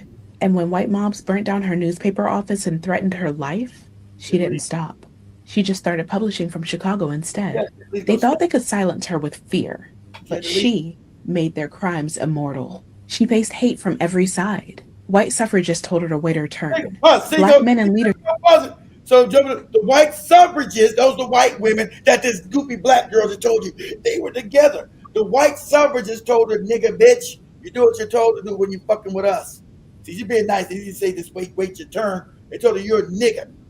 And you'll work for us. We're white. So that's what this goofy black girl was just telling you. Hey, black women and white women were together. That's a lie. That's why she's telling you about Ida B. Wells telling you this. No, that's a lie. Who lived it with the white suffragists? They told her now, no, black bitch, you wait your turn. It ain't about you, about us. You work for us. You help us. We'll keep you still subjugated, but you work for us. Go ahead, Joby. Leadership told her to calm down. Exactly. Even reformers said her work was too angry. And she said, good. She stood at the 1893 World's Fair calling out the U.S. for pretending to be civilized while black people were being hung from trees. She helped found the NAACP, though her name was later erased from their records for being too radical. No, she didn't find it. It asked to be part of it. You got that? It asked to be part of that fake NAACP. She said no, because it's fake. She never was part of it, young lady. They asked her to be part of it. Her being black, she went into it and said, this is a fake white group. It's fake. Like the AU, like the African Union. She went into it and said, this shit is fake. So of course they erased her because she told them this don't benefit black people. This organization ain't for black people. It's fake. Created by cats with hats. It's fake. Not real. So of course they're gonna erase her from there, but she never agreed to be a part of it. She never was a part of it. Go ahead, Joe. But the truth is that Ida B. Wells was the blueprint. Before the Panthers, before Malcolm, before anyone called it investigative journalism or intersectional feminism, she was doing it. With a gun in her purse and evidence in her hand. Ida once said, "The way to right wrongs is to turn the light of truth upon them." And that's exactly what she did. Even when the truth made everyone else uncomfortable.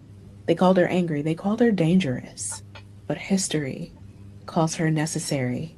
Because if Ida hadn't documented what America tried to bury, the blood in the soil would have stayed hidden. And that's why every time we speak truth to power, we're standing in her shadow. Say her name. Ida. She said about the 1964 Civil Rights Act, because the or sex provision was added really as a joke. It was put in by a Southern congressman. Please don't say that. To keep it from being say passed. that. It was not added as a joke. The man who originally offered it thought that he was really going to hurt the bill, but I made the argument, and I wasn't joking. I understood exactly what it would do. It was accepted not as a joke, but because the people who sat there agreed with my argument, that you would have given black women rights that white women never had. She said, I'm not talking about pink pussy hat wearing feminism. Which women? What's oral sex got to do with anything? What we talk about Ida B. Wells was the truth teller behind the American urge to lynch black people. Long understood as a way to terrify our people, Wells learned that there was also an economic impact to this mass violence against black bodies. Lynchings in America were long understood to be a form of racial punishment for alleged and almost always false crimes of rape by black men against white women. Ida B. Wells, the purveyor of truth on lynchings, found a much deeper purpose to the horror. On March 9th, 1892, a mob of 75 white men lynched 3 of Wells' friends who owned a successful grocery company in Memphis called the People's Grocery. The experience shifted Wells' viewpoint. Every time we get business, terrorism. every time we do business and succeed, it causes white rage. And it's everybody would love African people being impoverished, right? They love this poverty, the poverty porn. Because how could I live on the richest continent and be poor? They get off on that shit. And if you succeed, it causes white rage. Burn shit down, hang you, kill you, murder you. None of that Martin Luther King shit ever existed, and it doesn't exist now. So what you see now is with them repealing all these voting rights acts, that's white rage. The little bit of gains that you've gotten, which are minuscule, cause white rage. That's why the Supreme Court and white people rolled those voting rights back. Any kind of success as black people causes white rage. You understand that? Globally. That's not just indicative to America. That's globally. Go ahead, Joe. The understanding that lynchings was a mean of halting black economic advancements in the most violent way possible. Black people growing financially was seen as a threat to white economic power. Exactly. Wells encouraged black residents to take their labor and money out of Memphis. The city felt the effect of this for over 6 weeks and even resorted to asking for Wells' support to get black people to return to riding streetcars. It's only natural that a country founded on violence uses. When you took your money away from white people, you don't use their services. Not like that bullshit that MLK had you do over here up the road up here in Montgomery, Alabama. Get on their bus. And that's now, remember, that's not a success. Ida B. Wells will tell you, don't get on their goddamn bus. Don't get on their streetcar. Bankrupt their ass. But us with the MLK shit, us getting on the bus and making the white man rich is a victory somehow. That's our victory. That's what we're told is a victory. Ooh, civil rights victory. We made the white man even richer by getting on his bus instead of getting off his fucking bus. Go ahead, Joby. It as a tool of economic suppression. Exactly. The system will pay whatever price it must to keep us economically distraught in this country. That's but global. No matter the forces against us, we must always push forward and strive toward liberation. We all know schools aren't teaching Black history correctly. That's why Push Black is so. They damn sure don't teach no Ida B. Wells. They teach this shit this goofy broad talking about right here at Joby Show. that we were white people, black people, black women. This is complete crazy talk. Black women and white women. Don't scroll past her crazy ass either. Once you play her, black women and white women were fighting together. This is absolutely cat shit. This is a lie. Not solidarity with black women. And when womanhood finally expanded, black women were last to be invited, if they were invited at all. And then there's neglect. America decided that a child's status followed the mother, not because it was moral, but because white men were raping black women and didn't want their children to be free. And when black women were violated, the system refused to protect them. In 1944, Reese Taylor, a black mom and wife, was leaving church in Abbeville, Alabama, where she was kidnapped by 6 white men and gang raped. Now, she named them and they confessed, but 2 all-white juries refused to indict them. Her case was even investigated by Rosa Parks, who was working as an NAACP investigator at the time. The law did not fail her. It did exactly as it was intended to do. When black men did try to step in to protect black women, like Richard Wilkerson or Lacey Mitchell, the punishment was often death. So when Malcolm X said that black women were the most disrespected, unprotected, and neglected, he wasn't being provocative. He was being precise. He was talking about it's been your juicy minute. Not now. So you don't have any context to now. Back then, Why are not now. Go ahead. African American neighborhoods neglected? Yep. The suburbs and the ghetto are ran by the same American government, sometimes by the same representatives. Why then aren't our cities maintained the same? Why is it that the suburbs and the middle-class Americans have beautiful, supported, and represented neighborhoods, when African Americans' neighborhoods and cities are always fucked up? But black people are Americans too. What's that joke? Black. I love that AI being honest. Black neighborhoods always all fucked up. Exactly. Shout out to the AI joke we got this time. Black neighborhoods. You got to People play vote. but all black neighborhoods are always all fucked up. That's right. That's right. Why are African American neighborhoods neglected? The suburbs and the ghetto are ran by the same American government, sometimes by the same representatives. Why then aren't our cities maintained the same? Why is it that the suburbs and the middle-class Americans have beautiful, supported, and represented neighborhoods, when African Americans' neighborhoods and cities are always fucked up? But black people are Americans too. Black people vote too. Black people pay taxes too. So why is the African American neighborhoods always then and now fucked up? It's because America is doing this to black people. Black people are not doing this to America. America is doing this to black people. Yes. America is doing this to us. And that's kind of fucked up. A African American man that have a disability, why is it I hear talk about every issue in the black community, but we don't talk about black disabled issue in the African American community? Sorry, but I'm gonna skip that. That's what we gotta say. We got tired of the disabled man. This is a rant. I know this video will probably not be seen by many, but here I go anyway. For generations, the black community in I'm sorry, but no, I'm not gonna. the United States has been treated not as equal partners in democracy, but as political tools to mobilize when numbers are needed, but ignored when justice is demanded or received, and scapegoated when outcomes don't work out.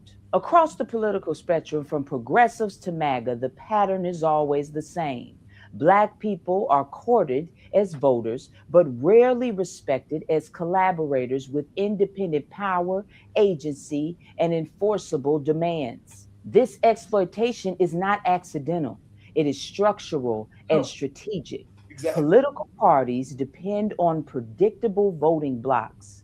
Media outlets depend on simplified narratives that maintain existing power arrangements, like the two-party system that no longer works. Politicians depend on our turnout without accountability, on the treatment of our community. PACs and donor classes get priority when it comes to receiving demands after they've been elected. Money gives them stability with no transformation of the current system required. In this system, the Black community is often positioned as the moral conscience of the nation, expected to vote for the greater good, to be patient, to compromise, and to sacrifice again and again and again, even when the policies being defended fail to materialize any improvement to Black lives. We are told to vote defensively rather than strategically, to vote out of fear rather than leverage, to accept symbolic victories instead of structural change.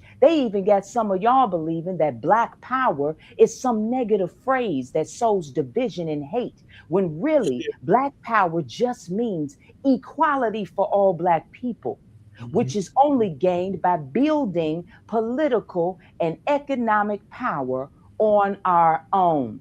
Equality for Black folks, that's it. So ask yourself why anyone would have a problem with us fighting for that in this so-called democracy, because this is a racist society that has put Black folks at the bottom since the inception of this stolen America. Exactly. And Black people at the bottom everywhere. Everywhere. And Joe Mosquito's asking you, Joby, have you heard about the Disability Act? No. Disability. I'm sorry. Do you know a funny thing? Today I was just grateful for being okay, you know, not being blind. Hey, Joby, so you were grateful for not being all fucked up? Yeah, not being blind. You know, I can hear, you know, I can touch stuff and all that. Man, people are fucked up out here. It's not like they want to be fucked up by shit, man. My accident taught me a lot. I'm not gonna lie.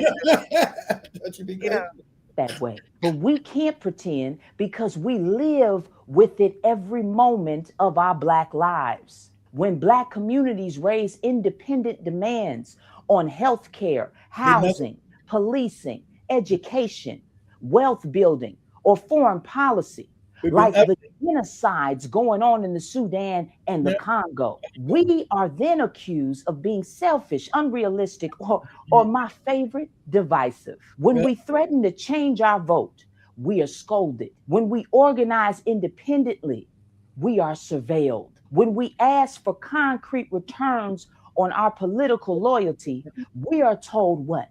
To wait at the end of the line. So our schools stay underfunded, our hospitals close down, our food deserts increase, more and more police take out more and more unarmed Black people. So she said it's like a scene out of Mad Max. Exactly. And it's gonna get worse.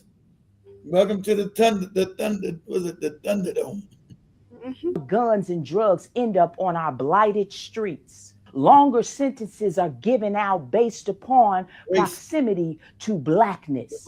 And on top of all that, you want us to be one-issue voters. This is how pawns are treated, not partners. Black political concerns are often framed only through crisis, trauma, or morality. Rather, now, see what you're saying. She's showing you that. Remember to show you all these fake Black leaders, these fake Black Congress. These issues have been addressed to these people. None of them have ever been talked about, ever. Your problems are never to be addressed as Black people. You should stay in poverty and shut your fucking mouth. You just stay underrepresented. You have Black faces like they do in Africa. They ain't gonna do anything for your Black ass. That's the way the system designed. Wicked. So I don't give a shit about nobody. You can't skim with this Voters Act shit about Black leaders going away because we don't have any Black representation. It does not exist. Those are Black faces in high places, but they don't do anything for Black people because our system, as you just said, Joey showed you the video, our communities are all fucked up. There's AI saying it, not me. And all communities in Black areas in America are all fucked up. The majority, not all of them, but the majority of them are. You been to the hood lately? Man, the hood is frightening the motherfucker. I ain't been to Keith is soft now. Yeah, I'm soft. I ain't gonna lie, I'm soft. I'm soft now. Last time I went to the hood was 2019 and it scared the shit out my ass. I mean, locking doors, locking cars. Lock my damn door. What the fuck is happening around this? It wasn't even. What did you say, Joey? I thought you were a gangster. That was as a kid. I was never no gangster when I was a kid. I did some bad stuff, but I wasn't a gangster. I wasn't doing nothing. No. I wasn't never doing no crime. I don't got any record. I went in the hood. I said, man, God, I was changing, and I'm looking around like, oh, because I seen, when I was younger, I would get out and help when I seen women get beat up. I seen a woman almost get beat up right in front of me at the gas station. I'm like, ain't none of my damn business. I don't got no car. I'm trying to tell the truth. I only had one gun. Like, I don't know how everybody gets shot in the head. I got to go home to my babies. I got to, I'm like, I see this guy just beating up this girl. See a motherfucker over there shooting up dope by the McDonald's. I said, is this McDonald's even open? Like, wow. I remember I told people, I told my brother and my son, Kiki, you ain't been in no hood. I said, how do motherfuckers live in the hood? It's terrible. I said, how motherfuckers live in the hood? Like, hood is a scary place, Joby. Like, how motherfuckers live in the hood? I'm not trying to live in no hood. I seen that lady get beat up. Well, she's like a young girl. I guess it's a boyfriend. I was like, I turned my head. I was all ashamed of myself. I turned my head like I didn't even see the shit. Wow. I don't know that lady. Am I supposed to get shot in the face for that lady, Joe? I got shows to do. I can get shot in the head over some lady. I got shows to do for the people. Lol, but anyway, as we get closer to winding down, get about it. Yeah, got 10 more minutes. I see Jason Ale was saying our grandparents and great grandparents used to use a book to travel, especially coming from California to back then. And Jib also says, I had one old white woman say, "You don't look how you sound on the phone." Damn. What that means, he's not speaking Ebonics. So it means Jibba Jabba speaks good English, Joe. He don't sound like a savage ghetto Negro. So you look Ebonics? Is that what you were saying? She was trying to say. She expected him to speak Ebonics, Joby. Black guy, but so she was giving him a backhanded compliment. Say, "Oh, you're a nigger, but you sound like you got good English." That's what she telling Joe. You don't sound like a nigga. That's what she telling him. Literally. Put on the slide. It's a backhanded compliment. Shout out to Sail the Seas. That's Ricky ass right there. Oh, that's Ricky. I didn't know. Yeah, that's Ricky ass. That's Jibba Jab. I mean Ricky. Jibba Jabba says, I had a tax client that moved here and he owed tax on his 401k withdrawal 2 years later. See? Wow, that's crazy. Mm-hmm. I see. He also says it's eating into my profits on the low moving end. Mulch, nursery, shrubs, fertilizer up. A lot of things have skyrocketed. Yep. I also see Sale says, Ricky says about 20 family members moved from San Diego up coast to San Francisco to South 6 years ago. Bought land. Okay. Danny Karibu says, that's USC Brooklyn. That's University of California, Berkeley, University of California, Paul. These are all California schools. UCLA. Damn, Joe, you didn't took it out quick. Oh, sorry. UCLA, Stanford. They're the best number of Ivy League schools and non-Ivy League schools in the country. Exactly. These are all California schools. They're top rated. But you can't afford to get none of these motherfuckers. Now, they used to be free. Remember, Judge Joe Brown went to UCLA. That used to be free. Stanford was not. Stanford always costs money. Anyone seen Sister Janet? No, I think she probably dead and stinking. Ask Kid. You see how he's talking? I was telling you. Ask Kid. There, you have the answer. I was about to tell you, ask Keith. Man, and there's the answers given. I didn't remember to joke. Now remember, I couldn't. Remember, Janet lives in Indianapolis, or right outside the Indianapolis in the suburbs. she's old. You know, COVID was hit. We ain't heard from Sister Janet wasn't 5 years now, at least. I don't think Sister Janet been since Joby started doing the Africa Today show. I think the last time I saw it was 2022 when we were in Tanzania. See, yeah, that's still before you were doing the show then, wasn't it? After you did the show when you first started. I'd already started. Okay, but like I said, it ain't been long, so we ain't heard from Sister Janet would have said something to she pushing up daisies, as they call it, carping the daisies on top of your funeral thing, pushing up daisies. I'm gonna be sending you guys of Keith when he's old. He's gonna be here, so I'm gonna be sending you guys video of how he's struggling, to wipe his ass probably and all that. Tell me what's the most crazy thing. No, I'm having African man. Here you go, wipe my ass. Get your money. Get up in there now. Get your money. Oh my God! But also see, Ricky says, I see the oldest Caucasian 80 years old working at a dollar store, Cub Food, and Ghetto Walmart. Ghetto Walmart.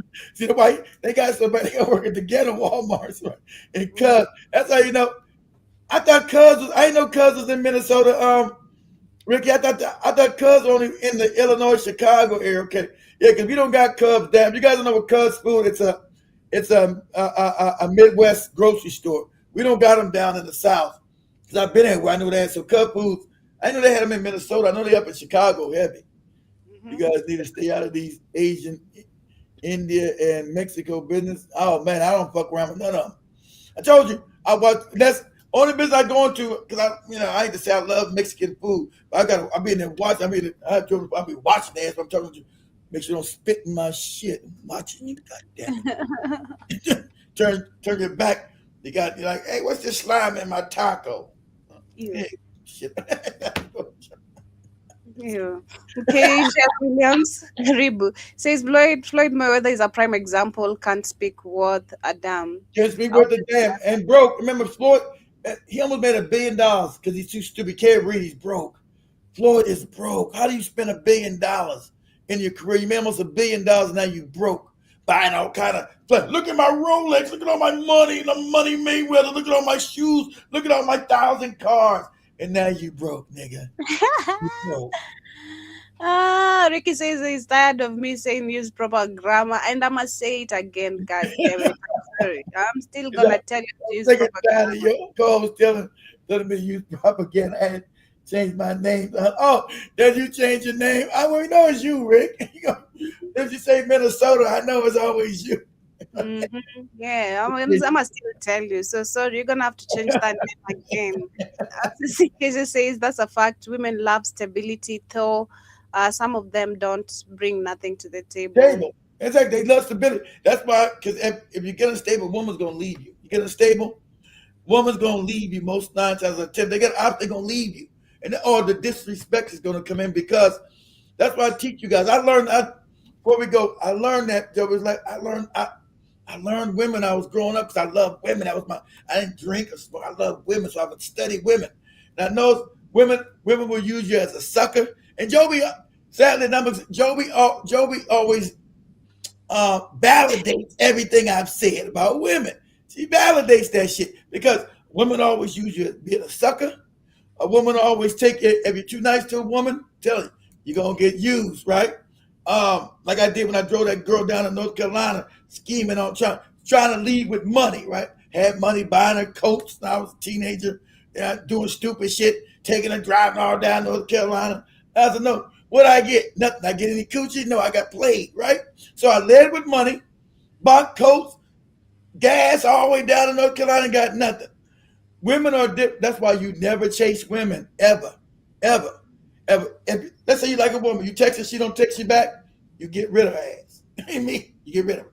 Because women text who they want to text, who they like. So if a woman say, oh, I was busy, I was at, so the woman tell you busy, you get rid of her ass immediately. They know the games. They know what time it is about women, Jack. Yeah, I'm telling you. Woman say, oh, I was busy, I was doing something. Then she's talking to another nigga. That's what she was doing. If you got to text a woman more than 3 times, she don't respond, she don't like you. Okay? To be honest with you, right? So don't ever chase women, chase success. Once you're successful, right? Women chase you because they want stability. But you still don't be kind to their ass. You don't stop your goal. That's why my ex-wife said I was mean and ruthless because I studied women. I'm like, nah. Once I'm doing my shit in Africa, like, hey, are you gonna be making time for me? Nah, I'm making time for you. Whenever you're gonna come around, you show up at the house, but clear my schedule for your ass. Whatever you do. Chase both so we can make you all broke. God damn it. Chase both. Success and women. You know, you get something little, you spend all that money on me. Because why not? That's all women. Go ahead, first comments you get out of here. Daddy says a woman will not respect you for if you can't do shit. It's psychology, because a woman says if you can't take it, if you can't take care of me, someone else will. That is just always like shit. See, but that's true. Somebody's always gonna take care of a woman. Exactly. They know that. I told you, a woman always has 2 goopy niggas on standby. Always. And I also see Jibba Jabba says civil rights legislation, if you can't do it to an if you can't do it to an end, you can't do it to a hat. Yeah, that's true. N will mean nigger. So yeah, that's what the JJs were doing. Yeah, because they were trying to shield themselves. And Judge Joe Brown told you guys that too, which is true. They were trying to use us to shield themselves. Because if you can't do it to an N word, you can't do it to a cat with a hat. You know, they were the problems. Exactly. Because it says the Zionists are currently stealing black people homes in New York right now. Openly. They're stealing the homes and ain't nobody going to prison. With fake ass schemes talking about they're doing inspections and shit. Like what? But they don't want they can do that. How can you go steal my home? But because I'm a Jew, you're not. That's why.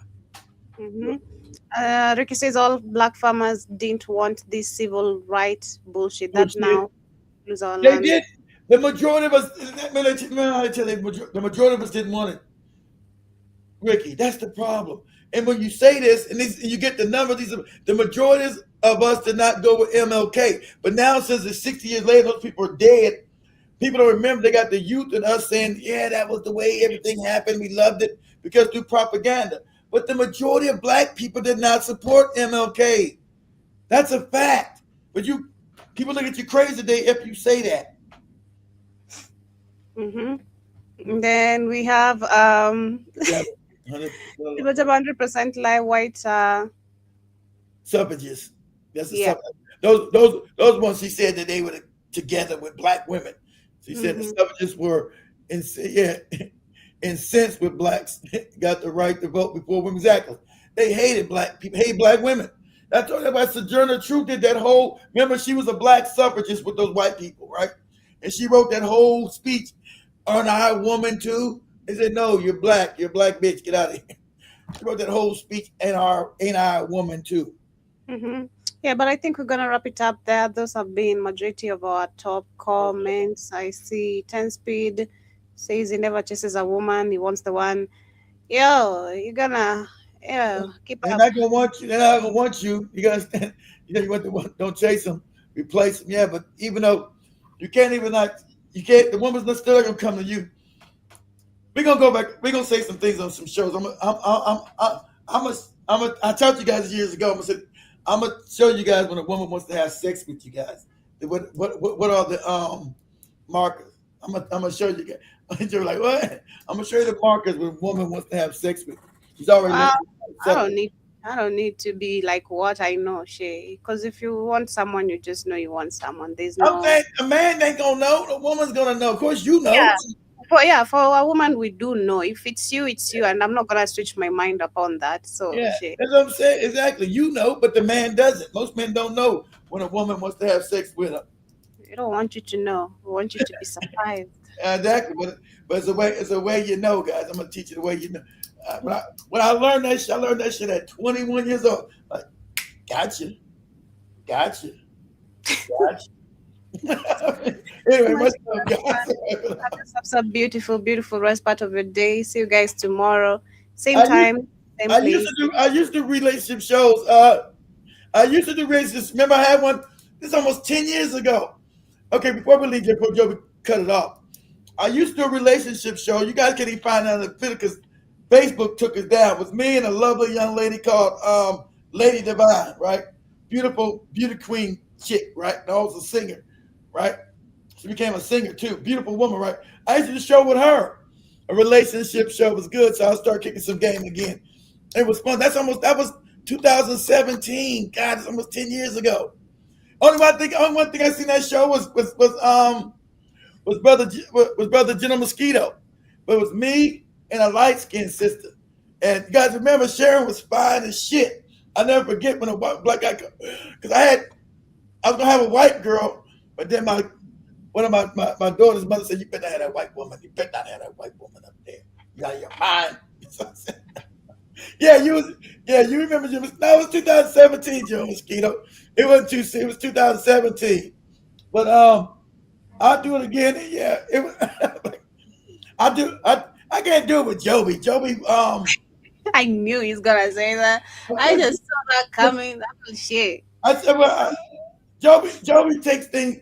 Joby knows things, but Joby gets too sensitive. Joby is good because she's a woman, and but Joby tells the truth. That's the question. Just honest. That's me. I'm just honest. I don't think it's anything to do with emotions.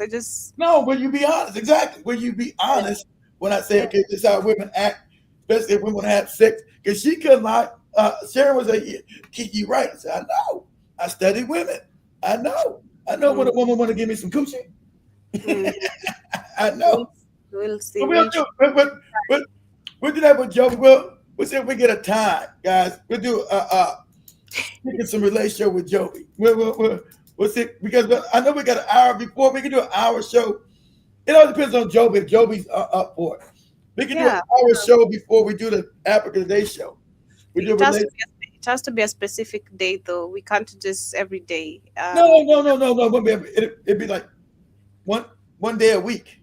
Either Friday or Tuesday. Well, you pick the day. We'll figure it out. We'll call some. We'll do like an hour. We'll do it like an hour. It'll be fun. Talk about relationships. It has to be honest. I don't know. No, gotta be honest. Brutally honest. All right. Yeah, you guys let us know Tuesday or Friday. You guys let us know on the next show tomorrow. What day would you guys want to see it? Friday or Tuesday? Joby's telling you Friday or Tuesday, and we'll probably do it like at 10:30 to Joby's time. That'd be like 6:30 to 7:30 before we do the Africa Day show.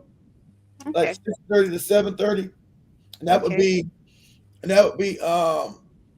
10:30 to 11:30 Central, or it'd be 11:30 to 12:30 Eastern time. So you guys let me know Tuesday or Friday what Joby said. I think it'd be fun. I think it'd be fun. Funny too. Men and women. It's funny.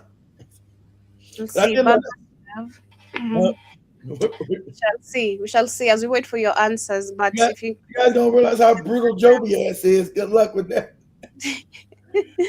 Much love, guys. Friday, so the single guy can practice at the club on Saturday. That might be the best day. Yeah, so the single guy can practice at the club on Saturday, trying to scheme up on a woman. Yeah. Yeah, that's a good one. Yeah. Joby, if you guys don't know, Joby and them had a party Friday. Joby said that some dude was trying to scheme up on her and Shamani. I will almost beat that nigga's ass shit. He was almost beaten. Of course, me and Shumani and the other dudes and Kamlesh, he was almost, because it was all over just trying to poke everyone's, Feel them butt cheeks. Man, shit. Can I have your glasses? You can't have shit. Go have your alcohol. Much love, family. Much love, family. Let Joby get out of. She's feeling a little under the weather.